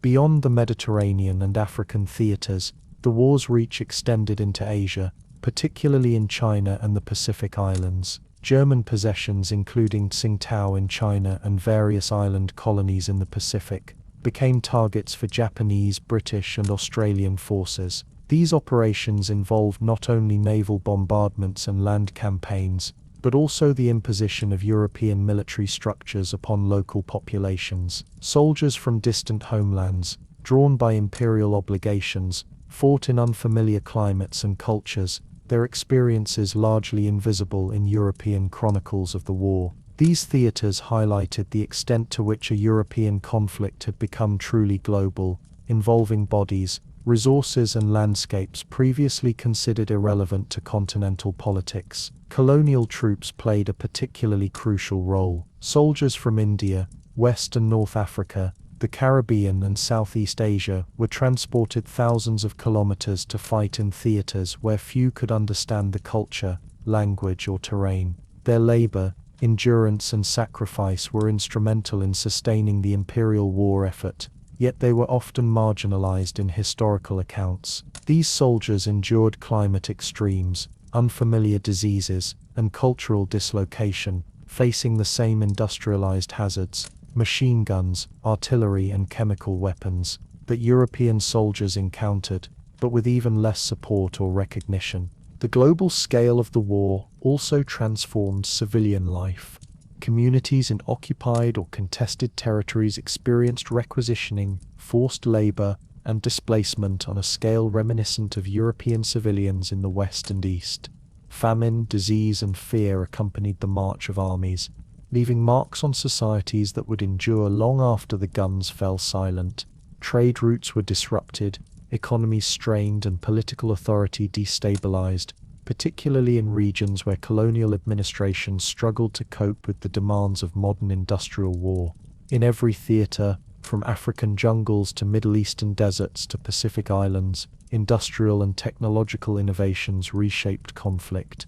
Artillery, machine guns, aircraft and improvised fortifications appeared alongside traditional modes of combat. The environment itself, harsh sun, swamps, snow or arid plains, became a weapon, amplifying the suffering of troops and civilians alike. Survival required constant adaptation, ingenuity, and endurance, reinforcing a central truth of the war: no terrain, no climate, and no body was immune from the machinery of industrialized conflict.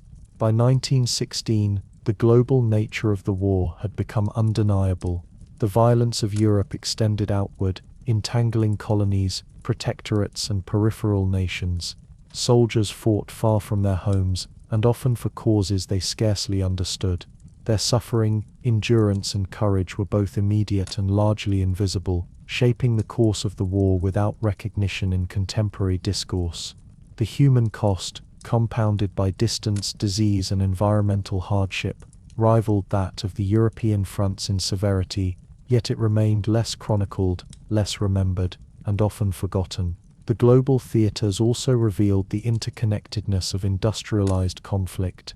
Resources from colonies, raw materials, labor, and food sustained European armies. Strategically, control of territories in Africa, Asia, and the Middle East influenced supply lines, naval campaigns, and the positioning of forces on the continent itself. The war was no longer local or even continental. It had become a planetary endeavor, one in which the endurance of human beings, the vulnerability of landscapes, and the logistical ingenuity of empires were tested on a scale never before imagined. And as the European fronts ground into attrition and stalemate, the global theaters continued to demand endurance, patience, and adaptation. Soldiers and civilians alike navigated climates, cultures, and terrains far from home, confronting disease, exhaustion, and relentless industrialized violence. The war beyond Europe illustrated not only the reach of imperial ambition, but also the universality of suffering,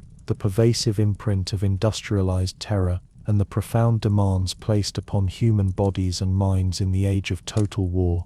The world, once thought divided by oceans and continents, had become a single, interconnected stage for destruction, a laboratory in which industrialized warfare tested the limits of endurance across every landscape and climate imaginable. And in these distant, often forgotten theaters, the human spirit, fragile, adaptable, and enduring, continued its quiet struggle against the overwhelming machinery of death. As men marched away to the front lines, leaving behind villages, towns, and cities, the landscapes of daily life on the home front transformed into quiet engines of war. Streets that once hummed with commerce and casual social interaction became unusually empty, the absence of able-bodied men leaving a palpable void. Shops, factories, and offices adapted to the new reality, often repurposing their labor and machinery to serve the ever-growing demands of a war economy. The rhythm of civilian life slowed, yet at the same time became unceasing in its obligations to support a conflict whose violence was now both distant and intimately present. Women who had previously occupied domestic or limited public roles were thrust into positions of industrial responsibility with startling speed. They filled the factories, working long hours in the production of ammunition, artillery shells, uniforms, and other materials crucial to sustaining the front lines. These factories, once centers of local trade and modest commerce, became vast mechanical landscapes, dominated by the ceaseless hum of machinery, the heat of furnaces, and the persistent smell of metal, oil, and gunpowder. Women operated heavy machinery with skill and endurance, their lives measured not in leisure or domestic routine but in shifts that stretched from dawn until night, punctuated by the occasional siren warning of air raids or industrial accidents. Children, too, became participants in this transformed world. Many were tasked with errands, gathering food and assisting in minor production roles, their education interrupted or suspended entirely by the demands of the war. Hunger, both sporadic and persistent, became a feature of daily existence. Food was rationed and redistributed according to strict priorities, and families learned to stretch limited provisions over longer periods. The quiet anxiety of scarcity permeated homes and neighborhoods, reinforcing the ever-present link between frontline combat and civilian endurance. Those men who remained too young, too old, or medically unfit for service assumed new roles in local communities. They repaired roads, assisted in civil defense, and maintained the minimal functioning of towns and cities under strain.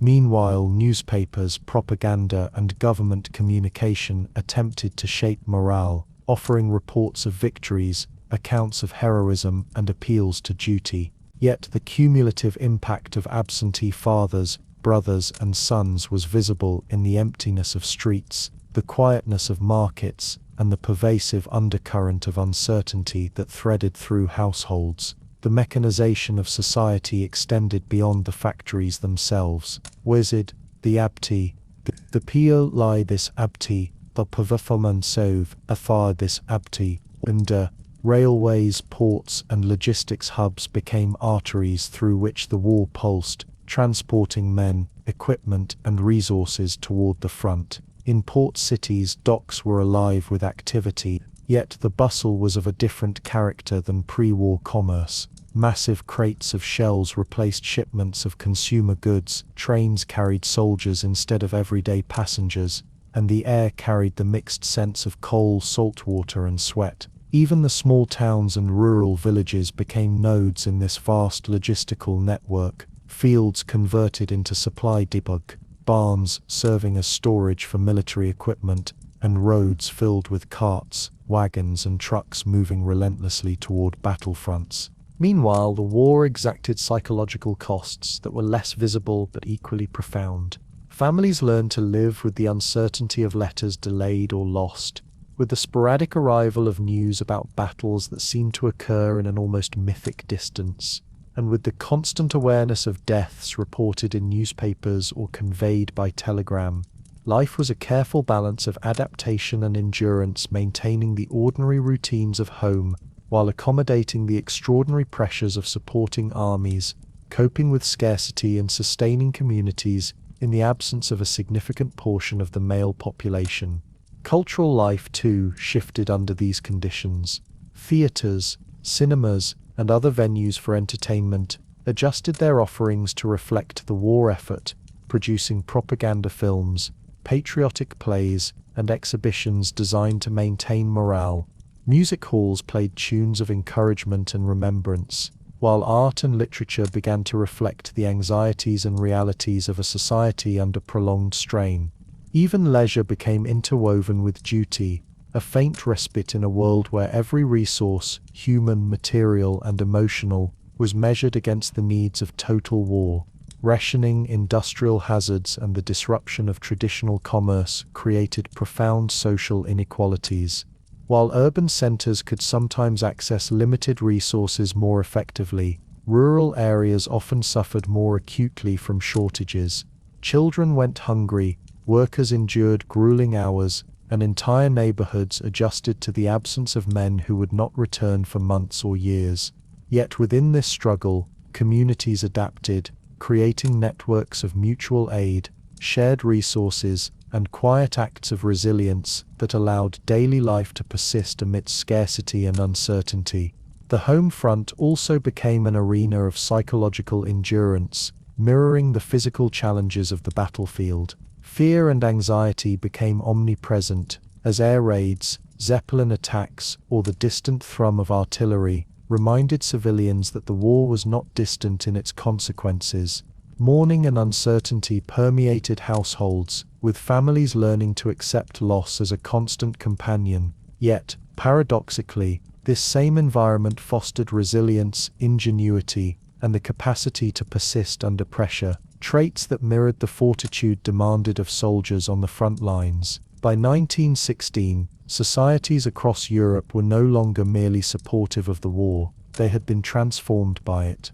The lines between combatant and civilian blurred as daily life itself became a site of labor, vigilance, and endurance. Every factory shift, every rationed meal, every repair of roads or railways contributed to the machinery of war. The home front, in its quiet streets, bustling factories, and enduring families, became an invisible battlefield, one defined not by bullets or artillery, but by the relentless passage of time, resource scarcity, and the human capacity for adaptation. In these months, the contrast between the horrors of the front and the transformations at home underscored a central truth. Total war demanded total involvement. Victory depended not only on the soldier's ability to endure mud, frost, shells, and machine guns, but also on the silent resilience of those who remained, sustaining economies, producing weapons, feeding families, and maintaining the tenuous threads of civilization. The war, once imagined as distant or heroic, had become an immersive global phenomenon. touching every aspect of daily existence, reshaping societies, and redefining the human capacity for labor, adaptation, and survival. And as factories hummed with ceaseless activity and streets emptied of familiar faces, a quiet rhythm of endurance emerged. Life, though transformed and burdened, persisted. Families continued to exist. Communities adapted to scarcity, and societies adjusted to the pervasive demands of total war. In this manner, the home front became a silent extension of the battlefield, where ordinary men, women, and children endured hardships of their own, echoing the suffering, resilience, and slow, relentless patience required of soldiers far away on distant fronts. While soldiers endured mud, frost, and industrialized weapons on land, the war extended its reach into the vast and merciless expanses of the oceans. The Atlantic, North Sea, and surrounding waters became theaters of a different kind of endurance and terror, where the machinery of war met the unrelenting power of nature, and where human lives were measured not by heroic charges, but by vigilance, patience, and the ability to survive in cold, dark waters. Here, the war assumed a scale both vast and invisible, defined by steel hulls cutting through rolling seas, by unseen submarines stalking merchant vessels, and by the quiet, cumulative suffering of civilians and sailors alike. At the heart of this maritime conflict was the submarine, the U-boat, a vessel that embodied the terror of invisibility. German U-boats prowled the Atlantic, Mediterranean, and North Sea, their diesel engines burbling quietly beneath the waves, surfacing only to recharge batteries or launch attacks. These vessels, though small in size, wielded enormous strategic influence. They disrupted the flow of supplies, sank ships without warning, and introduced a pervasive anxiety that touched both military and civilian life. Sailors aboard merchant vessels faced the same relentless calculus as soldiers in trenches: exposure, fear, and the ever-present possibility of sudden death, this time in freezing waters rather than mud-filled ditches.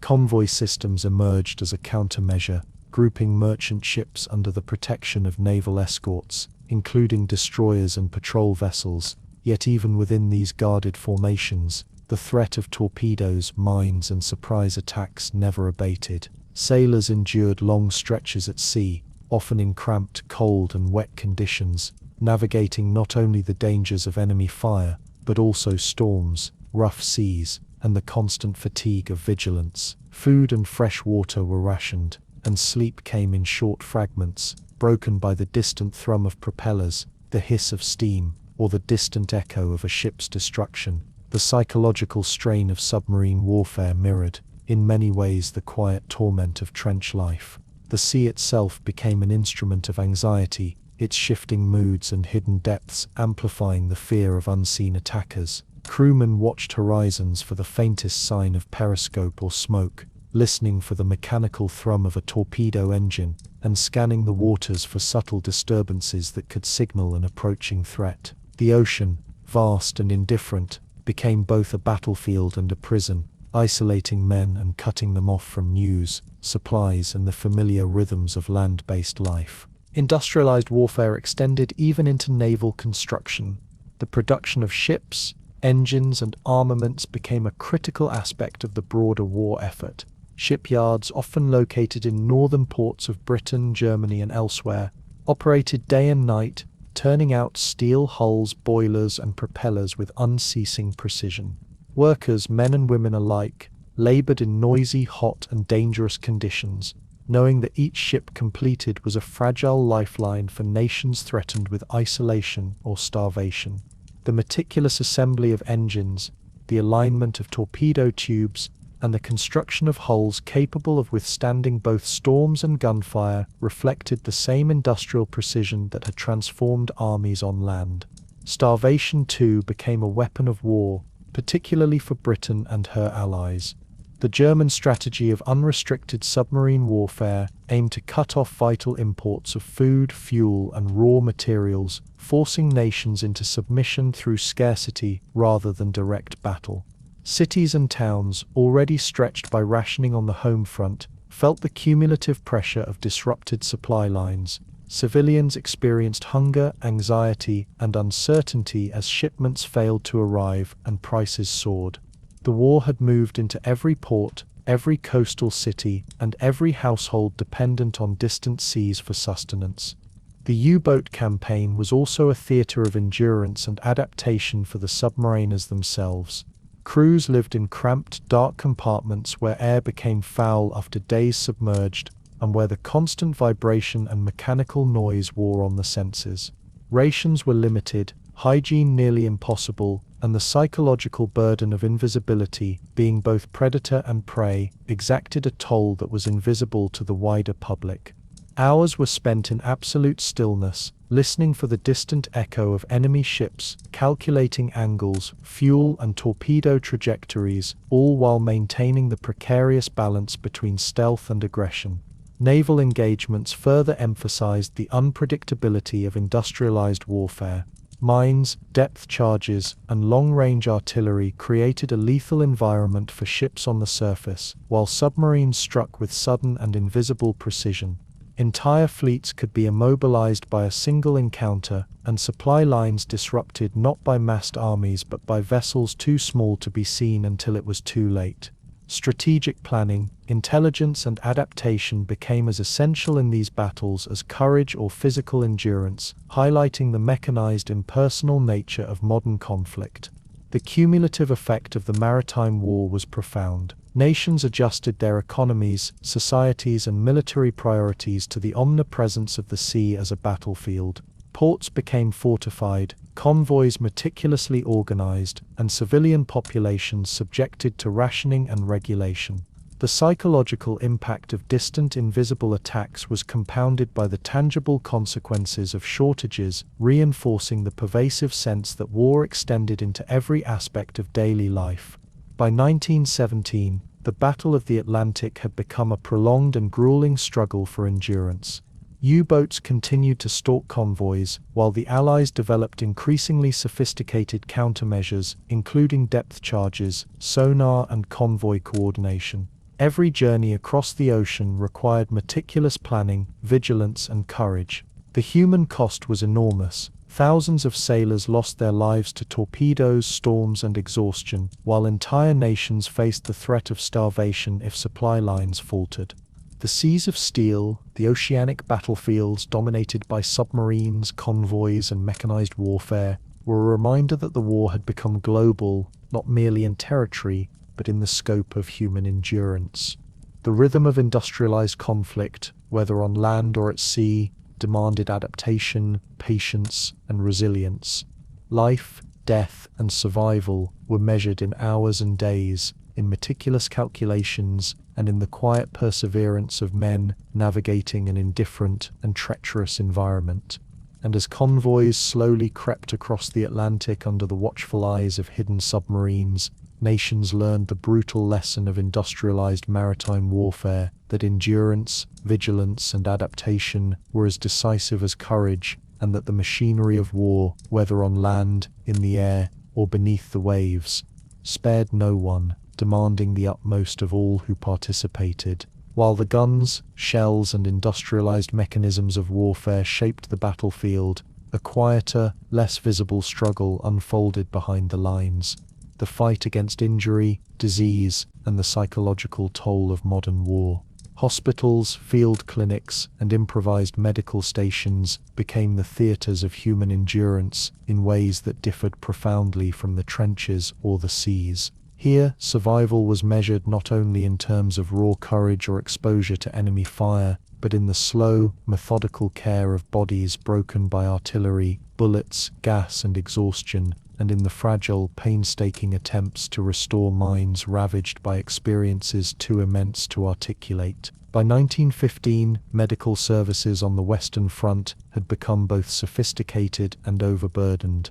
Casualty clearing stations, often mere tents or hastily constructed wooden shelters, received soldiers directly from the front lines, many of whom had endured hours, sometimes days, before reaching care. The wounded arrived coated in mud and blood, suffering from shrapnel injuries, compound fractures, burns, and gas inhalation, Surgeons worked in conditions of extreme urgency and imperfection, performing amputations and repairing fractures without the benefit of advanced anesthesia or sterilization in many cases. Instruments were reused under strict but often insufficient cleaning protocols, and the sheer volume of wounded tested the endurance of both doctors and nurses. The development of triage systems reflected the industrialized nature of modern medical care. Soldiers were categorized according to the severity of their injuries and the likelihood of survival, with priority given to those who could be stabilized quickly or returned to combat.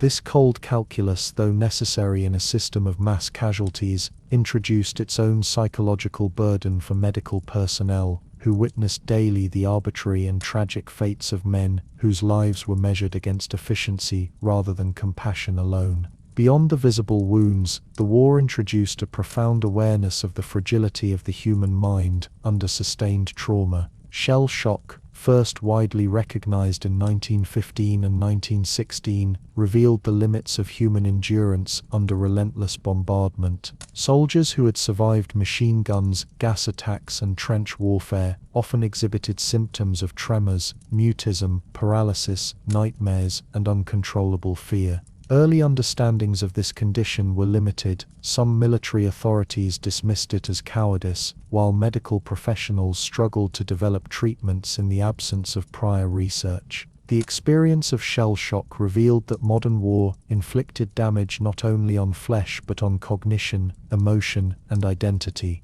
Field hospitals became laboratories of both physical and psychological medicine. Nurses, doctors, and orderlies adapted to treat injuries that were unprecedented in scale and complexity. Surgical wards were noisy, smelly, and perpetually overcrowded, yet they became spaces of quiet heroism, where human endurance was measured not in battle, but in the ability to comfort, stabilize, and sometimes restore broken bodies. Prosthetics were developed for amputees, antibiotics and antiseptics introduced when available, and rehabilitation programs slowly emerged, yet the demand far exceeded the capacity to respond. Each successful recovery was a testament to ingenuity, diligence, and human resilience in the face of relentless industrialized destruction.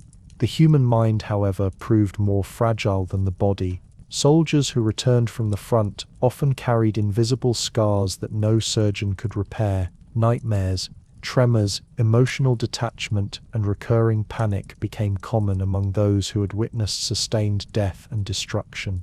Families and communities struggled to recognize these wounds, and returning men often found themselves isolated, misunderstood, and unable to reconcile the horrors of the battlefield with the quiet of civilian life.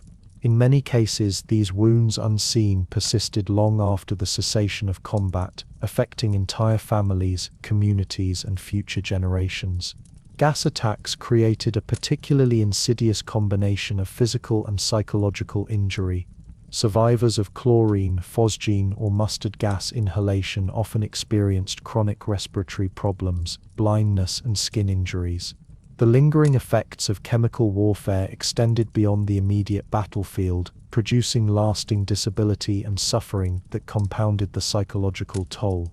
The terror of invisible agents in the air, substances that could not be seen or heard yet struck indiscriminately, left an enduring imprint on memory and perception, reinforcing the idea that survival was never guaranteed, even when a soldier avoided bullets or shell fragments.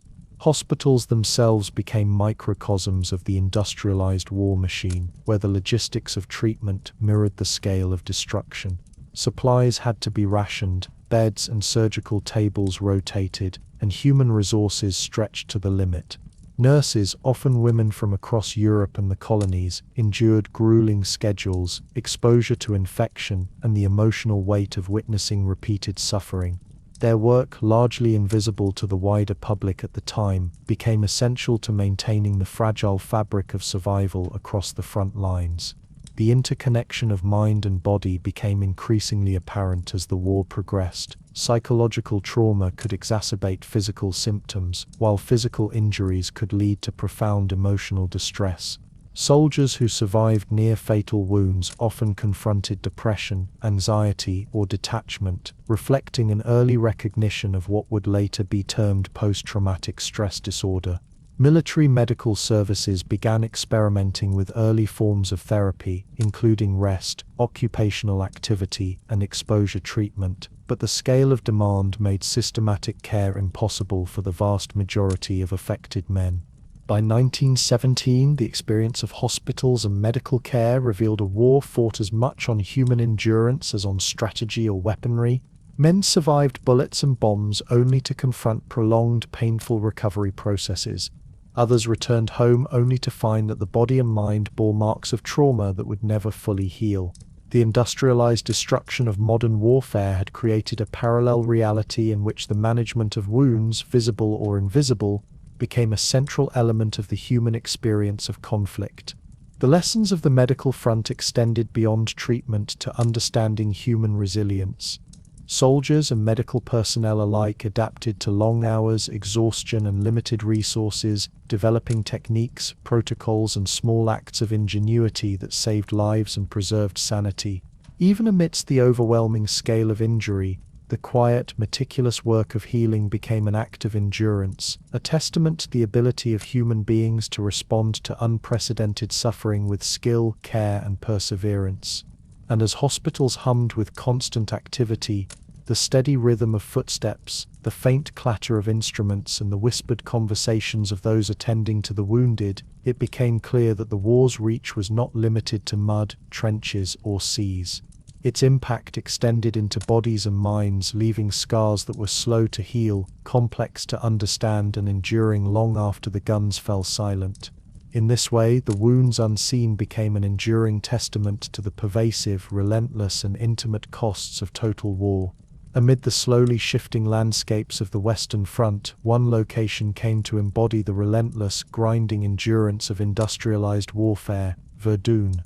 By early 1916, the small fortress city in northeastern France had become both a strategic target and a psychological symbol, its hills, forests, and fortifications transformed into a laboratory of human suffering where courage, resilience, and fatigue intertwined in a slow, unyielding rhythm. Unlike campaigns defined by rapid maneuvers or decisive battles, Verdun represented a sustained, almost ritualized exercise in endurance, where the passage of time itself became a weapon, and the measurement of human capacity eclipsed traditional notions of heroism. The terrain around Verdun, while picturesque in peacetime, rolling hills, dense forests, and the meandering Meuse River became a landscape of horror under bombardment. Artillery fire fell with relentless regularity, flattening villages, crumbling fortresses, and transforming roads and fields into mud-choked craters. The constant pounding reshaped the physical environment, creating a topography of jagged earth, shattered trees, and pools of water that reflected the smoke-filled skies. Soldiers traversed these landscapes daily, enduring rain-soaked trenches, ankle-deep mud, and the lingering stench of decay, all while remaining exposed to artillery shells and machine gun fire.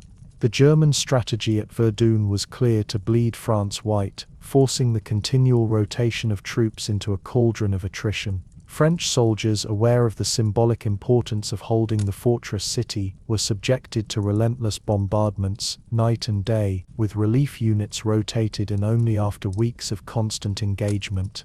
The psychological toll of this strategy was profound. Men became acutely aware that endurance itself, staying alive under unceasing fire, was the measure of service. Death was omnipresent, yet survival demanded not merely luck but extraordinary mental and physical resilience. The use of artillery at Verdun exemplified the industrialized nature of modern warfare. Hundreds of thousands of shells fell across the battlefield, producing a constant roar, punctuated by explosions that shattered earth, trees, and morale alike. Soldiers learned to anticipate the rhythms of bombardment, counting seconds between impacts, adjusting movements, and developing a heightened awareness of their surroundings. Yet even the most vigilant could not escape entirely. Shells fell unpredictably, collapsing trenches, burying men alive, and scattering debris with lethal precision. The battlefield itself became a trap, a continuous test of observation, instinct, and endurance. Trench life at Verdun was both monotonous and terrifying. Soldiers spent hours in narrow, waterlogged channels, their boots submerged, their bodies chilled, and their spirits fatigued. Rats proliferated, feeding on human remains and disease, while lice, mud, and cold added constant discomfort. Sleep was fitful, often interrupted by bombardment or orders to move forward, and food consisted of rations that were meager, repetitive, and sometimes contaminated. Every day was a repetition of the previous, punctuated by sudden violence that could strike at any moment. In this sense, Verdun became a battlefield not of dramatic charges, but of endurance, where the passage of months measured both the persistence and fragility of human life. The rotation of troops was a constant necessity, yet even rest periods offered little respite. Soldiers returned to reserve lines or billets only to find the looming knowledge that they would be sent forward again, back into mud, fire, and death. Letters home provided a tenuous connection to the world beyond the battlefield, yet the content of correspondence often concealed more than it revealed, as men struggled to convey hope or normalcy in a context dominated by exhaustion and fear. Families waited anxiously, unaware of the full scale of horror, while soldiers themselves learned to compartmentalize trauma simply to endure the next barrage. Verdun also became a crucible for leadership, strategy, and innovation. French commanders devised rotating supply lines, underground shelters, and fortified positions to sustain troops and maintain morale. Engineers and laborers constructed tunnels, bunkers, and barbed wire entanglements under continuous bombardment. Communication lines, vulnerable to destruction, had to be repaired constantly, often under fire. Every logistical improvement was a fragile victory, a temporary reprieve in a battle whose defining characteristic was relentless continuity rather than decisive confrontation. The human cost of Verdun was staggering. By the time the battle concluded in December 1916, casualties numbered in the hundreds of thousands on both sides, with tens of thousands killed outright. The dead littered the battlefield, buried in hastily dug graves, sometimes left unburied where artillery fire made burial impossible. The sight, smell, and awareness of these casualties became an ever-present reality for soldiers, reinforcing the profound psychological burden of sustained attrition. Courage, once measured by a single heroic act, was now quantified by the ability to persist day after day, week after week, in a landscape where the passage of time was as lethal as any enemy fire. Medical services were stretched to their limits. Field hospitals received wounded with horrifying regularity, performing amputations, surgeries, and emergency care in conditions that were often unsanitary and overcrowded. Soldiers who survived injuries faced prolonged convalescence, with the constant knowledge that their comrades were still exposed to the same relentless barrage. Psychological trauma, including what would later be recognized as post-traumatic stress disorder, became pervasive, manifesting in tremors, mutism, panic, and chronic anxiety. The battle revealed that endurance itself could be both a survival mechanism and a source of long-term suffering. Symbolically, Verdun became more than a battlefield. It was a testament to national resolve, collective suffering, and the industrialized logic of modern war. Monuments, press coverage, and the rhetoric of leadership highlighted the notion of duty and sacrifice. But beneath these abstractions lay the daily, intimate experience of mud, fire, cold, and fear. Soldiers were measured not only by their strategic impact, but by their capacity to survive in conditions that seemed deliberately designed to test every aspect of human endurance. And yet, amidst this unceasing grind, life persisted. Soldiers adapted to the rhythm of artillery, developed routines to maintain hygiene and nutrition, and relied on camaraderie to sustain morale. Small acts of ingenuity, reinforcing a trench wall, rationing supplies, tending to the wounded, or improvising shelter from artillery damage, became crucial to survival. In this way, Verdun was both a scene of unimaginable destruction and a testament to the quiet resilience of human beings confronted with relentless industrialized suffering. The Battle of Verdun, with its months of mud, shell fire, and slow attrition, crystallized a central truth of World War I. Endurance, patience, and the ability to withstand suffering often eclipsed traditional heroism in the calculus of survival. It demonstrated how industrialized warfare transformed landscapes, human bodies, and minds, leaving a legacy of trauma, memory, and quiet courage that would echo long after the guns fell silent. As Verdun continued its months of relentless attrition, another front opened to reveal the full mechanized horror of modern industrialized warfare, the Somme.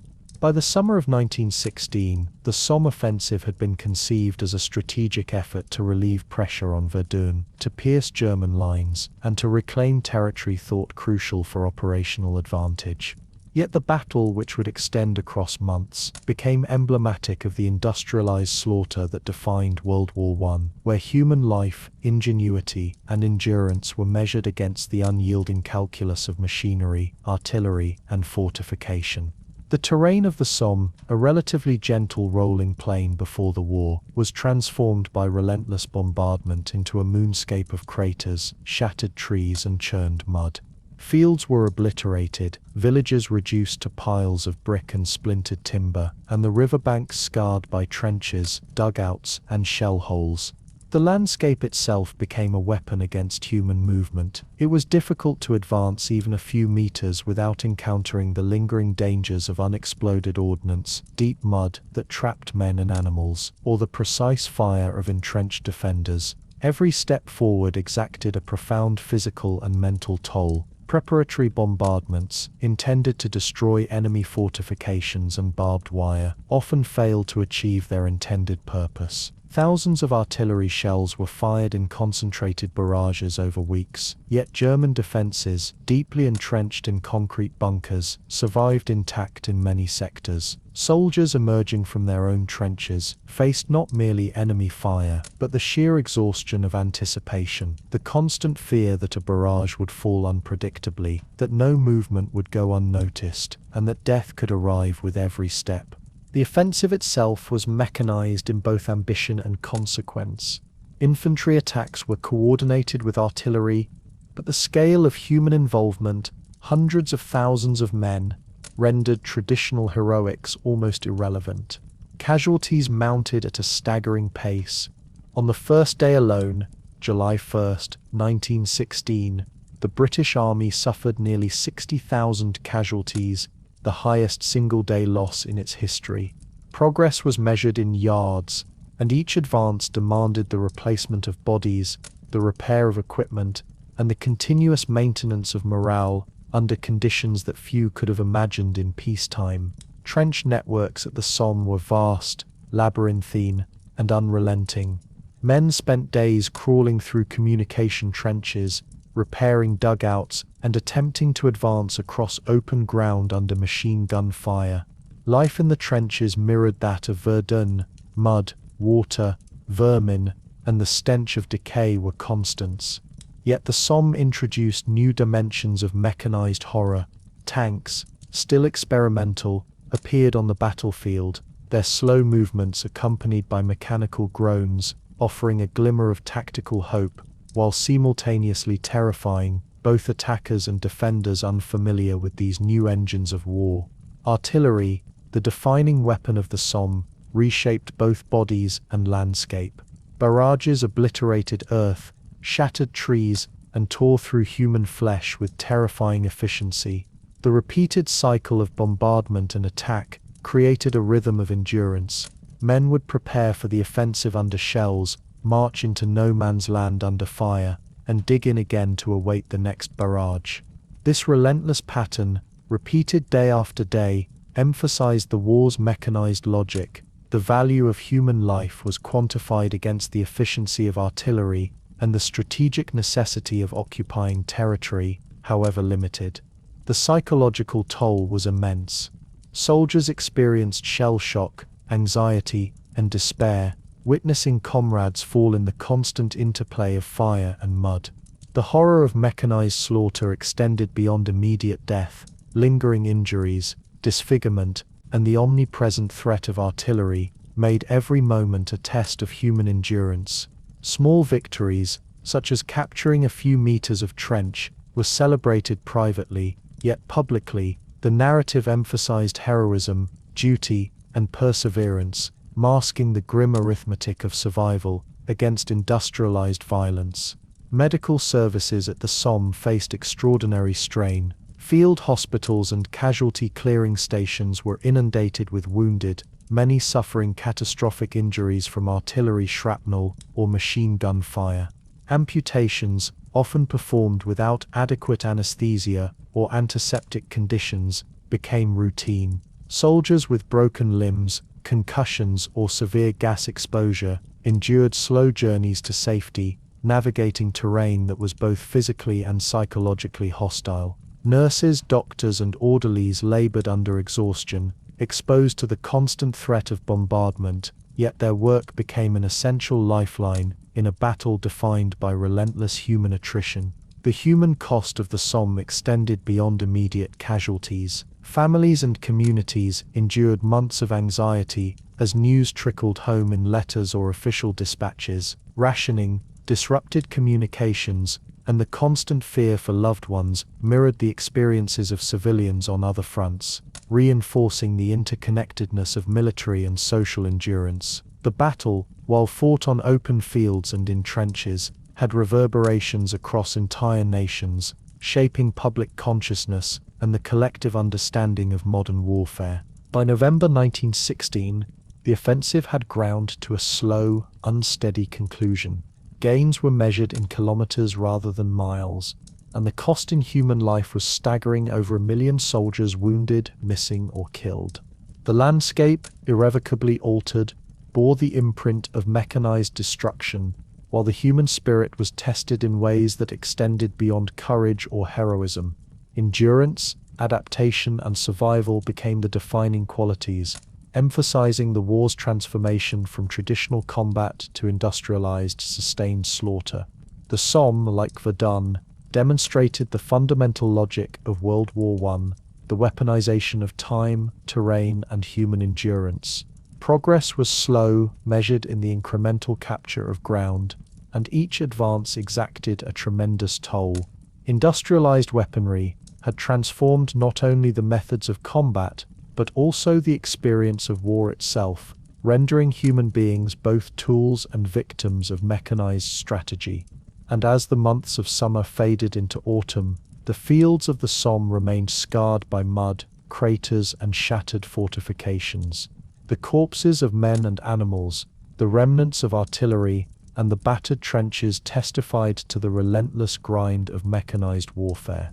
Life and death were inextricably linked, measured by endurance, adaptation, and the ability to persist in conditions where progress was minimal, suffering immense, and hope often fragile. As the long years of attrition weighed upon soldiers and civilians alike, the global reverberations of the war began to unsettle the very foundations of old empires. By 1917, fatigue and deprivation had permeated nearly every corner of Europe, and cracks in obedience, loyalty, and political stability began to appear. The war was no longer merely a contest of armies.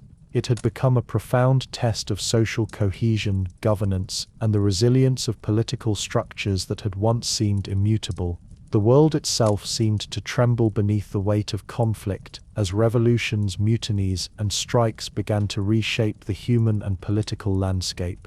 In Russia, the pressures of total war catalyzed profound social upheaval. Years of battlefield defeats, economic dislocation, and widespread hunger created a volatile environment in which the monarchy struggled to maintain authority. Soldiers returned home, often exhausted, demoralized, and disillusioned, bringing with them experiences of futility, suffering, and mistrust of military leadership. Factories in major cities, already straining under the demands of war production, were disrupted by strikes and work stoppages as laborers faced shortages of food, fuel, and basic necessities. The cumulative weight of these pressures contributed directly to the February Revolution of 1917, in which the abdication of Tsar Nicholas II ended centuries of autocratic rule.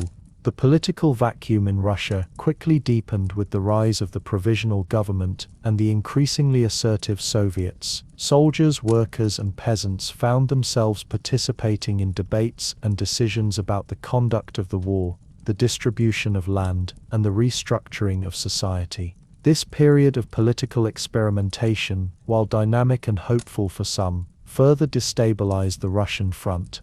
Morale in the army declined sharply, desertions increased, and discipline faltered, illustrating how domestic upheaval could undermine even the most disciplined military structures. Meanwhile, in France, the human cost of prolonged stalemate at Verdun, the Somme, and other fronts began to manifest in subtle but consequential acts of resistance. Soldiers, weary from repeated offensives that offered little gain and enormous casualties, engaged in mutinies in 1917. Units refused orders for attacks perceived as futile, sometimes maintaining defensive positions rather than advancing into certain death. These acts were not driven by political ideology alone, but by the raw experience of exhaustion, fear, and moral outrage at the perceived disregard for human life.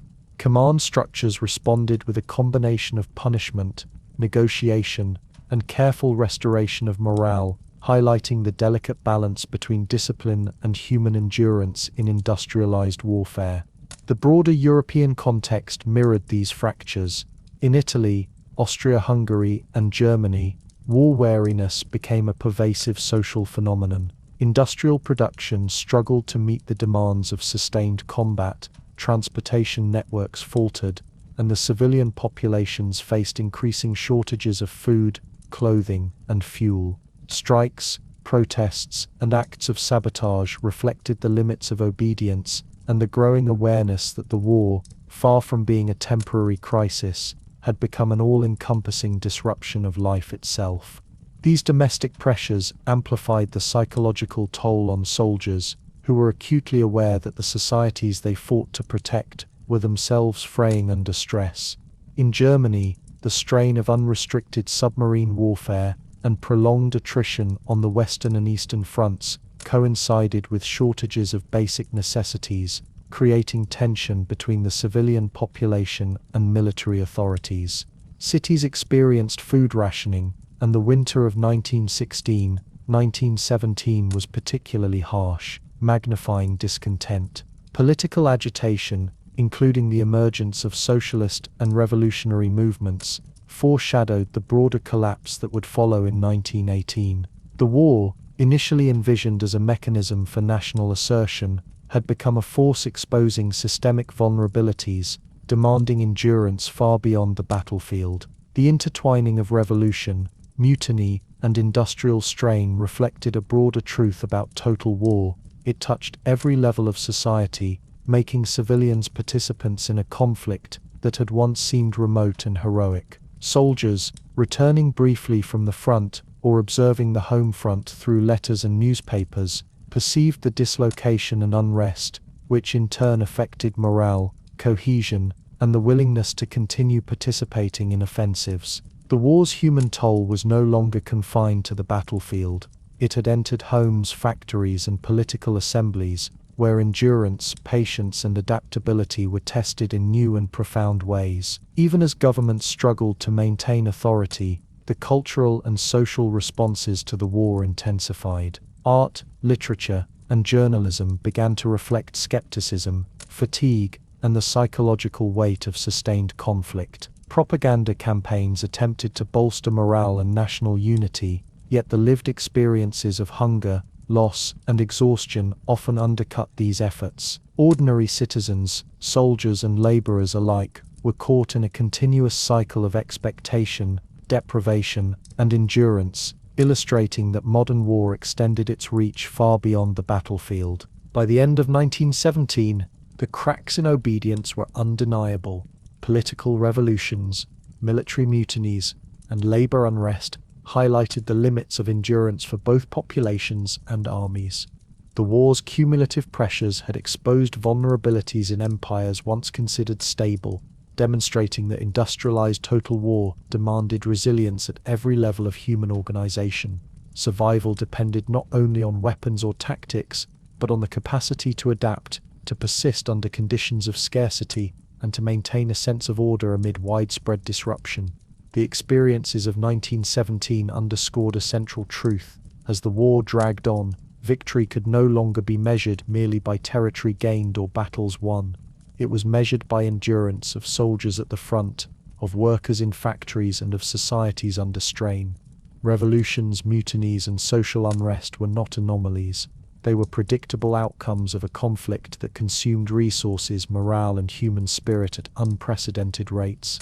The old order, though outwardly intact in some areas, trembled under pressures it had neither anticipated nor effectively mitigated. And as the Russian monarchy fell, as French soldiers quietly resisted futile offensives, and as European populations faced scarcity and uncertainty, the world witnessed the profound human cost of industrialized total war. Societies were transformed, political structures destabilized, and the endurance of every individual, whether soldier, civilian, or laborer, became a decisive factor in the unfolding drama of the global conflict. The war, which had begun with optimism and illusions of glory, now revealed its true nature, a test of human resilience, a strain on institutions, and a relentless unfolding of exhaustion and resistance that would ultimately shape the collapse of empires. While Europe staggered beneath the immense strain of years of attrition, a new force entered the conflict, tipping the balance in ways both immediate and symbolic. In April 1917, the United States of America, until then distant and removed from the devastation that had claimed millions, declared war on Germany. This entry was not sudden in context. Tensions had been building over unrestricted submarine warfare, attacks on merchant shipping, and diplomatic entanglements. Yet, the arrival of fresh troops, industrial resources, and logistical capacity marked a profound shift in the dynamics of the war, offering a new tide of energy to exhausted Allied forces while simultaneously signaling to the world that the existing European empires were no longer unassailable.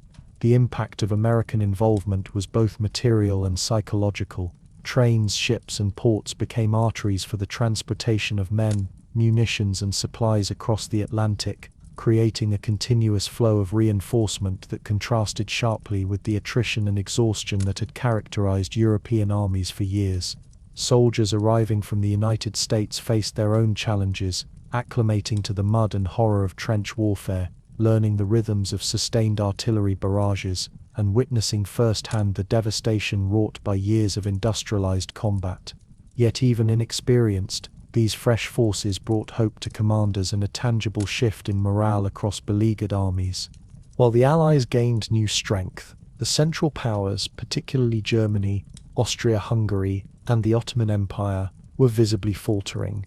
Years of sustained conflict had exhausted resources, morale, and manpower. Armies were stretched thin across multiple fronts, logistics faltered under overextended supply chains, and civilian populations faced extreme shortages of food, fuel, and clothing. Factories struggled to maintain production as strikes, rationing, and war weariness disrupted the workforce. Cities and towns bore the visible and invisible marks of prolonged conflict, with hunger, disease, and social unrest amplifying the pressures on governments already strained to maintain authority. The collapse of empires was not solely a military phenomenon.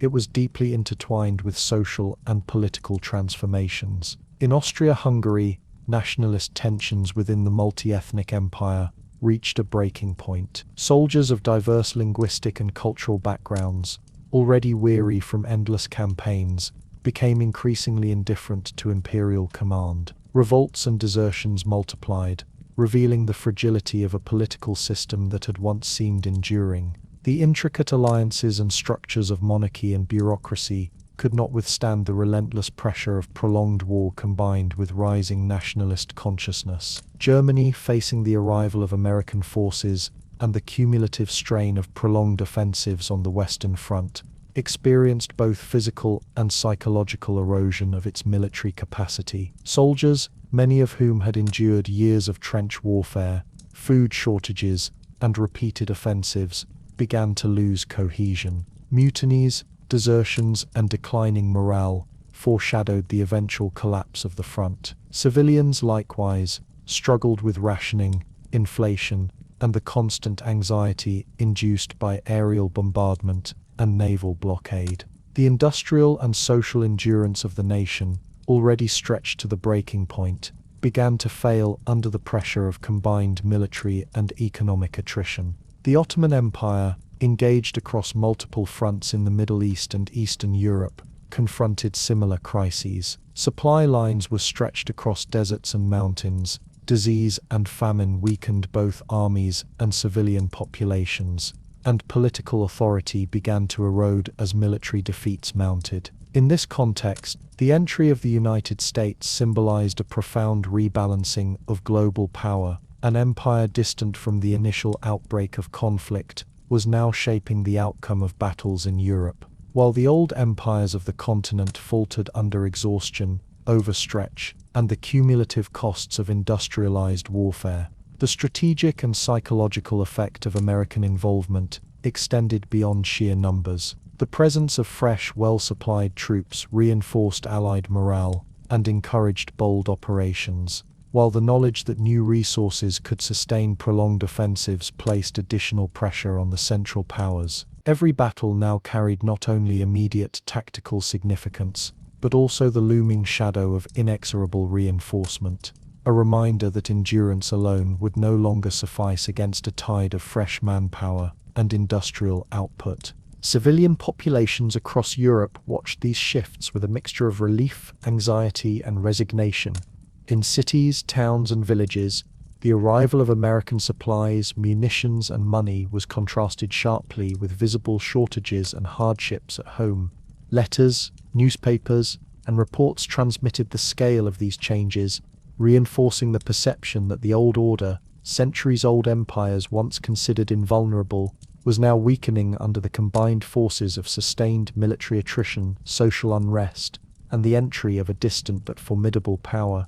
As the war entered its final year, it became increasingly clear that industrialized endurance rather than singular acts of heroism defined outcomes. Armies and empires alike were judged by their ability to persist, adapt, and sustain human and material resources under conditions of relentless pressure.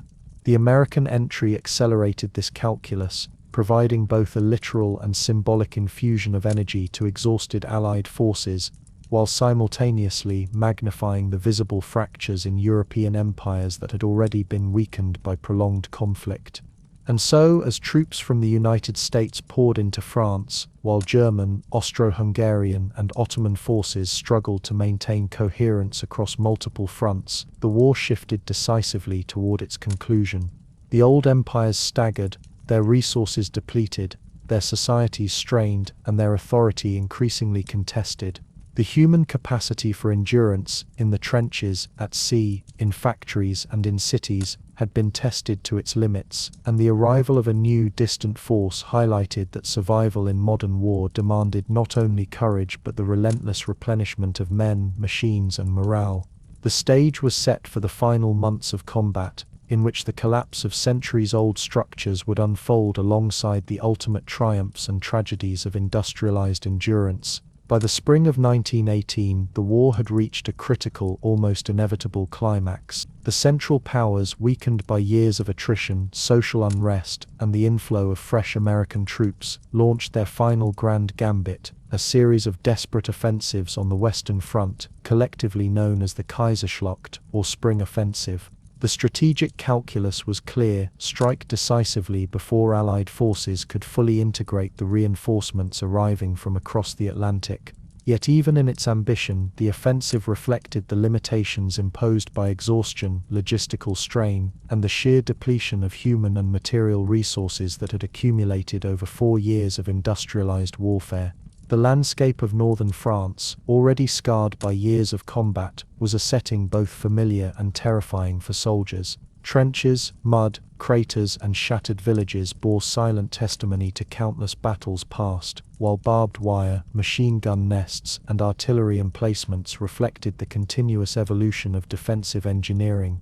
Into this environment surged exhausted German forces, their numbers bolstered by hope but constrained by the physical and psychological toll of previous years. Soldiers moved forward with a combination of training, fear, and desperation, acutely aware that failure would mean not merely defeat, but the collapse of an empire itself. The offensives were characterized by initial tactical successes, with German troops penetrating Allied lines and advancing several miles in certain sectors, yet these gains came at a tremendous cost. Casualties mounted rapidly, ammunition and supplies strained to the breaking point, and soldiers' endurance was pushed to extremes. Artillery barrages continued to hammer both attackers and defenders, while machine guns and entrenched positions exacted predictable but devastating tolls on human life. The offensive, despite its planning and coordination, exposed the central paradox of industrialized war that even in the pursuit of strategic surprise, human endurance remained a finite, fragile resource. For the soldiers on the Allied side, the offensives were a test of resilience against both external and internal pressures. Men who had already endured years of trench warfare, artillery bombardment, and mechanized slaughter now faced fresh waves of assault. Exhaustion, frostbite, disease, and psychological strain compounded the dangers of combat. Yet the infusion of American troops, with relatively unscathed strength and resources, provided a crucial boost to morale, logistical support, and combat effectiveness.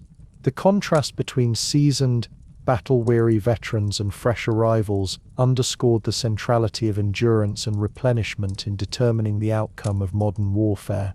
Medical and logistical systems were stretched to their limits.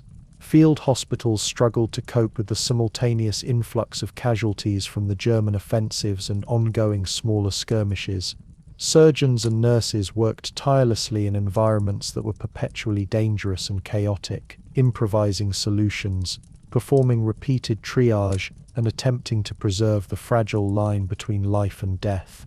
Every delay, every shortage of supplies, and every exhausted team of caregivers illustrated the broader human limitations imposed by industrialized conflict, where machinery, strategy, and terrain could never fully substitute for human endurance.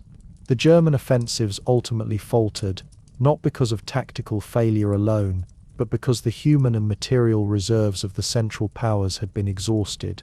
Men marched into no man's land without adequate reinforcement, supplies were depleted, and morale deteriorated under the weight of repeated engagement. By mid-1918, the initial momentum had dissipated, leaving German units vulnerable to counterattacks. The Allied response, coordinated and increasingly confident with fresh American participation, gradually reversed earlier gains, forcing retreats, capturing territory, and inflicting staggering losses on exhausted forces. Across the battlefield, the exhaustion of the human spirit became palpable. Soldiers trudged forward with aching limbs, faces streaked with mud and soot, hearts heavy with fatigue, and minds burdened by months, even years of relentless suffering. The pace of industrialized slaughter had reduced the capacity for sustained heroism to the simple act of surviving, advancing, and enduring another day under conditions that taxed the limits of physical and psychological resilience. Each battle, each yard gained or lost, was a measure not only of strategy, but of human perseverance under sustained and overwhelming pressure. The final months of 1918 also exposed the fragility of the Central Powers societies. Civilian populations, already strained by shortages, inflation, and disruption, were increasingly unable to sustain support for prolonged military efforts. Strikes, riots, and political agitation reflected both war weariness and a recognition that the industrialized mechanisms of war had pushed their governments and communities to the brink. In tandem, the erosion of morale among troops mirrored this societal strain, revealing a system under immense pressure from both within and without. By the autumn, the strategic collapse of the Central Powers became inevitable. German forces, unable to replenish men, material, and morale at the necessary pace, began a systematic retreat under Allied pressure. Territories long contested, villages flattened, and battle-scarred landscapes were slowly reclaimed, while soldiers, exhausted beyond imagination, struggled to maintain order during withdrawal. Commanders, aware of diminishing resources and increasingly desperate populations at home, recognized that continued offensives could no longer be sustained without total societal collapse. In parallel, the Allies advanced with the accumulated advantage of endurance, coordination, and renewed morale. Infantry, artillery, and mechanized units moved forward with precision, exploiting weaknesses, consolidating gains, and pushing exhausted German forces into retreat. Logistics, communication, and coordination among armies became decisive factors, underscoring that industrialized warfare had elevated the management of human and material resources to a primary determinant of success. The battlefield, once a theater of individual bravery, had become a stage for the interplay of endurance, organization, and cumulative pressure. The final offensive season of 1918, therefore, was not marked by dramatic triumphs or sudden victories, but by a gradual, inexorable unraveling of exhausted forces and societies. Human suffering had reached unprecedented levels, and yet the war pressed on, demanding adaptation, resilience, and perseverance from those caught in its machinery. Soldiers endured wounds, fatigue, and fear. Civilians bore shortages, anxiety, and social disruption, and the once grand empires that had instigated the conflict began to fracture under the relentless weight of cumulative attrition. And as the last offensives ebbed, and the German army staggered in retreat, it became clear that endurance, the ability to persist, adapt, and survive under sustained industrialized pressure, had determined the outcome as decisively as any tactic or weapon. The human spirit, tested to its limits, bore the marks of unceasing strain, while the battlefield itself reflected the profound transformation of warfare into a prolonged, mechanized, and socially pervasive ordeal. The final months of combat were a testament to the endurance, exhaustion, and eventual collapse that characterized the closing chapter of the Great War, setting the stage for the armistice that would bring hostilities to a long-sought end. On the morning of November 11, 1918, a fragile, almost unimaginable silence fell across the Western Front. After more than 4 years of unceasing bombardment, grinding offensives, and endless human toil, the guns ceased their roar, leaving a profound, almost unnatural stillness over the scarred landscapes of northern France and Belgium. Trenches, craters, and shattered villages, once reverberating with explosions and gunfire, now seemed to exhale, as if the earth itself were drawing a long, exhausted breath. Soldiers emerged cautiously from their positions, wary of false alarms and the lingering echoes of battle, and for the first time in years, there was no immediate threat of death or sudden violence. Yet the silence was not a balm, it was heavy, contemplative, and disorienting. Men who had spent years enduring relentless shellfire, advancing over moonscapes of mud, and witnessing the loss of comrades now faced a new, unfamiliar challenge. The pause that allowed reflection, grief, and disbelief to surface. For the living, understanding the enormity of what had been endured and lost would take months, years, even decades. Entire battalions had been wiped out, towns had been flattened, and landscapes transformed into near-alien terrain, the marks of industrialized slaughter permanently etched into soil, rivers, and forests. The human toll was staggering. Soldiers counted the cost in missing comrades, shattered limbs, lingering injuries, and the psychological trauma that would not dissipate with the cessation of hostilities.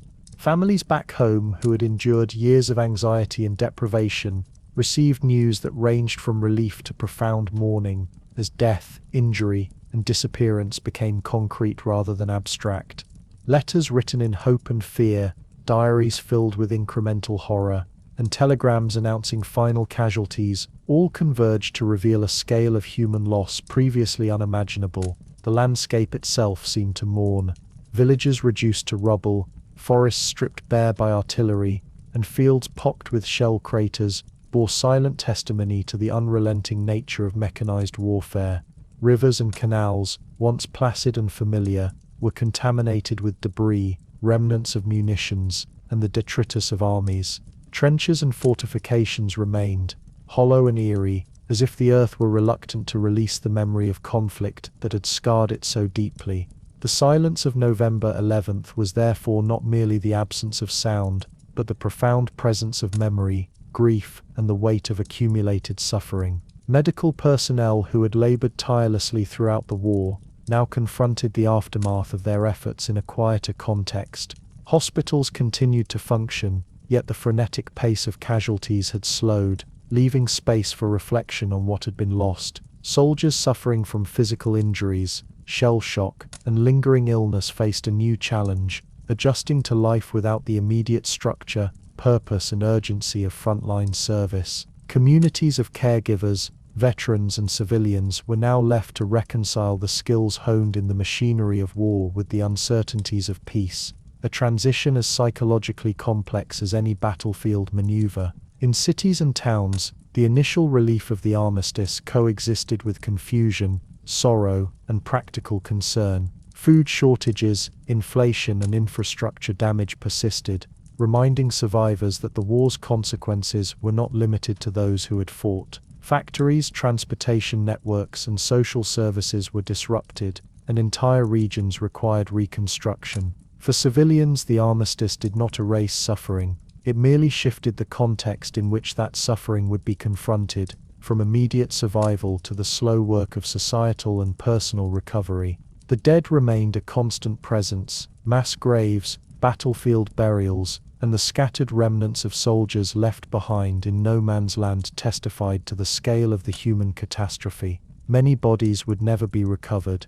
Others were hastily interred by comrades in temporary graves. Soldiers, civilians, and families were forced to reconcile with the fact that the war's human cost was permanent, and the silence of the guns highlighted the dissonance between survival and the pervasive absence left by death. Monuments and memorials would later emerge, but in November 1918, the living were confronted directly with the enormity of their loss. Psychologically, the pause of the armistice demanded endurance of a different kind. Soldiers who had survived the unending rhythm of bombardments and attacks now faced the emotional strain of reflection, guilt, and trauma. Communities too confronted the task of collective mourning, remembrance, and the slow reconstruction of social bonds fractured by years of death, scarcity, and displacement. The quiet was almost unbearable in its intensity, for it offered no distractions, no structures to buffer grief. It only magnified the presence of absence. Even in the natural world, echoes of the war persisted. Forests regrew slowly, fields remained scarred, and waterways carried debris long after the last shell had fallen. Wildlife returned cautiously, and the cyclical rhythms of seasons, autumn giving way to winter, seemed to emphasize both continuity and loss. Survivors perceived the landscape simultaneously, as familiar and alien, a persistent reminder that while the guns had fallen silent, the war had left a permanent imprint on both earth and mind. In this quiet, the first tentative steps toward rebuilding began. Soldiers moved from frontline service to demobilization. Communities organized relief and reconstruction efforts, and governments struggled to address the vast social, economic, and political challenges left in the war's wake. Yet despite these efforts, the shadow of loss remained, heavy and inescapable, emphasizing that endurance was now required in new forms. Endurance of memory, trauma, and the slow, uncertain process of societal recovery. November 11th, 1918, therefore represented both an ending and a beginning. The unrelenting violence of industrialized war had ceased, yet its consequences would persist for generations. The dead remained as silent witnesses, the living confronted their grief and exhaustion, and the landscapes of battle held the memory of countless acts of endurance, suffering, and resilience. In the hush of that first silent November, the world could finally begin to perceive the full scale of what had been endured, and what would take decades to understand, commemorate, and reconcile. In the months following the cessation of hostilities, the world transitioned from the immediate, tangible horrors of the battlefield to a new, more abstract theater of contention, the negotiation of peace. Leaders, diplomats, and emissaries convened in Paris in 1919. tasked with the monumental responsibility of concluding a conflict that had claimed millions of lives, reshaped borders, and transformed societies. The Treaty of Versailles, the centerpiece of this diplomatic effort, became both a symbol of resolution and an emblem of the unresolved, as its provisions attempted to reconcile justice, punishment, and political stability in a landscape scarred by grief, exhaustion, and lingering resentment. The physical environment of the conference reflected its symbolic weight. Grand halls, ornate chambers, and meticulously arranged tables hosted representatives of the victorious Allied powers, each bringing with them not only national agendas, but also the collective grief, anger, and expectations of societies exhausted by years of industrialized warfare. France, Britain, the United States, and Italy asserted their authority, while the defeated Germany, represented only by observers in most cases, faced the impossible task of negotiating terms under the shadow of near-total disempowerment. The contrast between opulent surroundings and the devastation just beyond Parisian borders underscored the gulf between ceremonial diplomacy and the lived reality of millions across Europe. The treaty's provisions were comprehensive, detailed, and in many ways punitive. Germany was required to accept responsibility for the war, cede territories, limit its military capabilities, and pay reparations designed to compensate for the economic, human, and material costs inflicted on the Allies. These measures, intended to prevent future conflict and provide a sense of justice, were layered with complexity and contradiction. Economically, socially, and psychologically, the terms imposed profound strain, creating conditions that would test endurance in new ways, not on the battlefield, but within the very fabric of German society. Beyond Germany, the redrawing of borders and the creation of new nations reflected both idealistic aspirations and practical compromises. Austria-Hungary and the Ottoman Empire had collapsed under the war's pressure, leaving a vacuum filled with emerging states, contested territories, and unresolved national ambitions. Poland, Czechoslovakia, Yugoslavia, and other nations emerged, yet the processes by which these boundaries were established often ignored local complexities, historical claims, and ethnic realities. The result was a fragile patchwork of political arrangements, whose stability depended on both diplomatic skill and the ability of populations to endure the tensions embedded within these compromises. The social and cultural implications of the treaty were profound. Societies that had endured years of total war, economic dislocation, and collective trauma were now confronted with the symbolic weight of justice and punishment. Public ceremonies, celebrations, and the rhetoric of victory masked an underlying awareness of fragility. The veneer of resolution could not immediately reconcile grief, dislocation, or the structural weaknesses exposed by years of conflict. For civilians, soldiers, and policymakers alike, endurance now shifted from surviving physical devastation to navigating the complexities of legal, political, and social reconstruction. In Germany, the treaty sowed immediate seeds of unrest, anger, and disillusionment. The population, already traumatized by the loss of territory, the deaths of millions of soldiers, and the collapse of social order, now faced economic reparations, restrictions on military power, and national humiliation codified into international law. While the Allied powers framed these measures as just compensation and a deterrent against future aggression, many Germans perceived them as a continuation of the suffering they had endured for 4 relentless years. The psychological impact was as potent as any military defeat. Endurance was now demanded in the realm of social cohesion, political navigation, and economic survival. Meanwhile, the victorious powers faced their own challenges. Maintaining consensus among France, Britain, the United States, and Italy required careful negotiation, compromise, and ongoing attention to global ramifications. Each decision, from territorial boundaries to reparations calculations, was made with the dual recognition of justice and the need to prevent renewed conflict. a delicate balance that was often compromised by competing national interests and unresolved grievances. The human and institutional capacity for endurance, patience, and strategic foresight became as critical as any military or diplomatic tool employed during the war itself. The broader consequences of the treaty extended far beyond the immediate political settlements. Veterans returning home,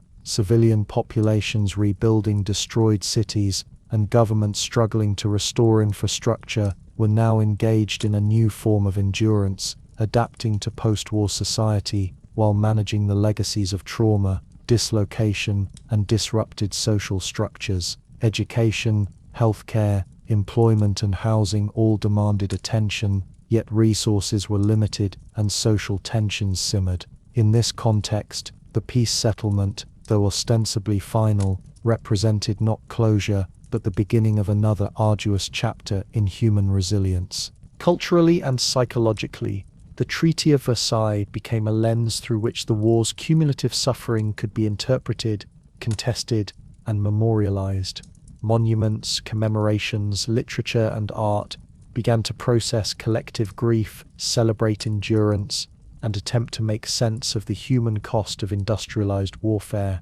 Yet, beneath the ceremonial language and official rhetoric lay unresolved tensions, contradictions, and grievances that would reverberate through generations, demonstrating that endurance, adaptation, and reconciliation were not confined to the battlefield, but extended into every aspect of post-war society. In essence, the treaty crystallized the central paradox of post-war Europe, a formal conclusion of hostilities achieved through negotiation and compromise, yet inseparable from the enduring human, social, and political consequences of a conflict that had demanded unprecedented endurance from soldiers, civilians, and governments alike. The war had ended in its immediate violence, but its shadows lingered, shaping the landscapes of memory, policy, and human resilience. The global order had shifted, empires had fallen, and the fragile promise of peace rested upon societies already tested by years of suffering, waiting to see whether endurance would be sufficient to sustain the fragile structures imposed by Versailles.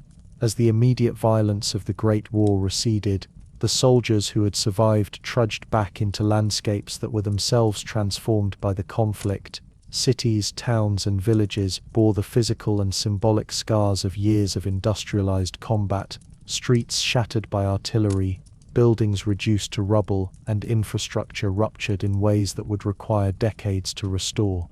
Rivers carried debris and remnants of battle, forests regrew slowly over former battlefields, and fields remained pockmarked with craters and unexploded ordnance. The returning wounded, both visible and invisible, confronted a world that had continued without them yet bore reminders of the immense sacrifices exacted in their absence. The human cost of war was evident in every face, gait, and gesture. Veterans bore physical injuries, lost limbs, maimed bodies, and weakened constitutions, alongside the unseen weight of trauma. Shell shock, anxiety, depression, and survivor's guilt created a psychological landscape as barren and scarred as the physical one. Families struggled to reintegrate returning soldiers while grieving those who had been lost, and communities collectively endured the sorrow of a generation decimated by prolonged mechanized conflict.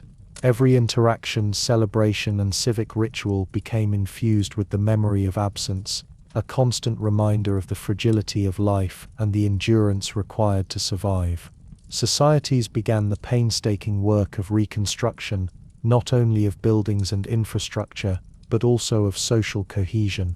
The war had transformed traditional roles. Women who had worked in factories, offices, and farms continued to assert themselves in public life. Children had grown up amid scarcity and fear, and economies were strained under the weight of debt, reparations, and disrupted trade. The post-war years demanded resilience of a different nature, rebuilding communities, reviving industries, and nurturing social trust in societies that had been stretched to the brink by years of total war. Memory, commemoration, and mourning emerged as central features of the post-war world. Monuments, Cenotaphs and memorials were erected across Europe and beyond, marking both the scale of loss and the endurance of human spirit. These physical tributes provided tangible sites for collective grief, reflection, and historical reckoning.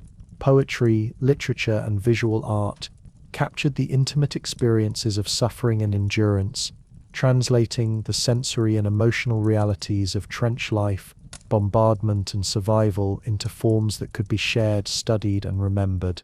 The work of artists, writers, and historians became a means of preserving the lessons of the conflict, ensuring that both heroism and horror would not be forgotten.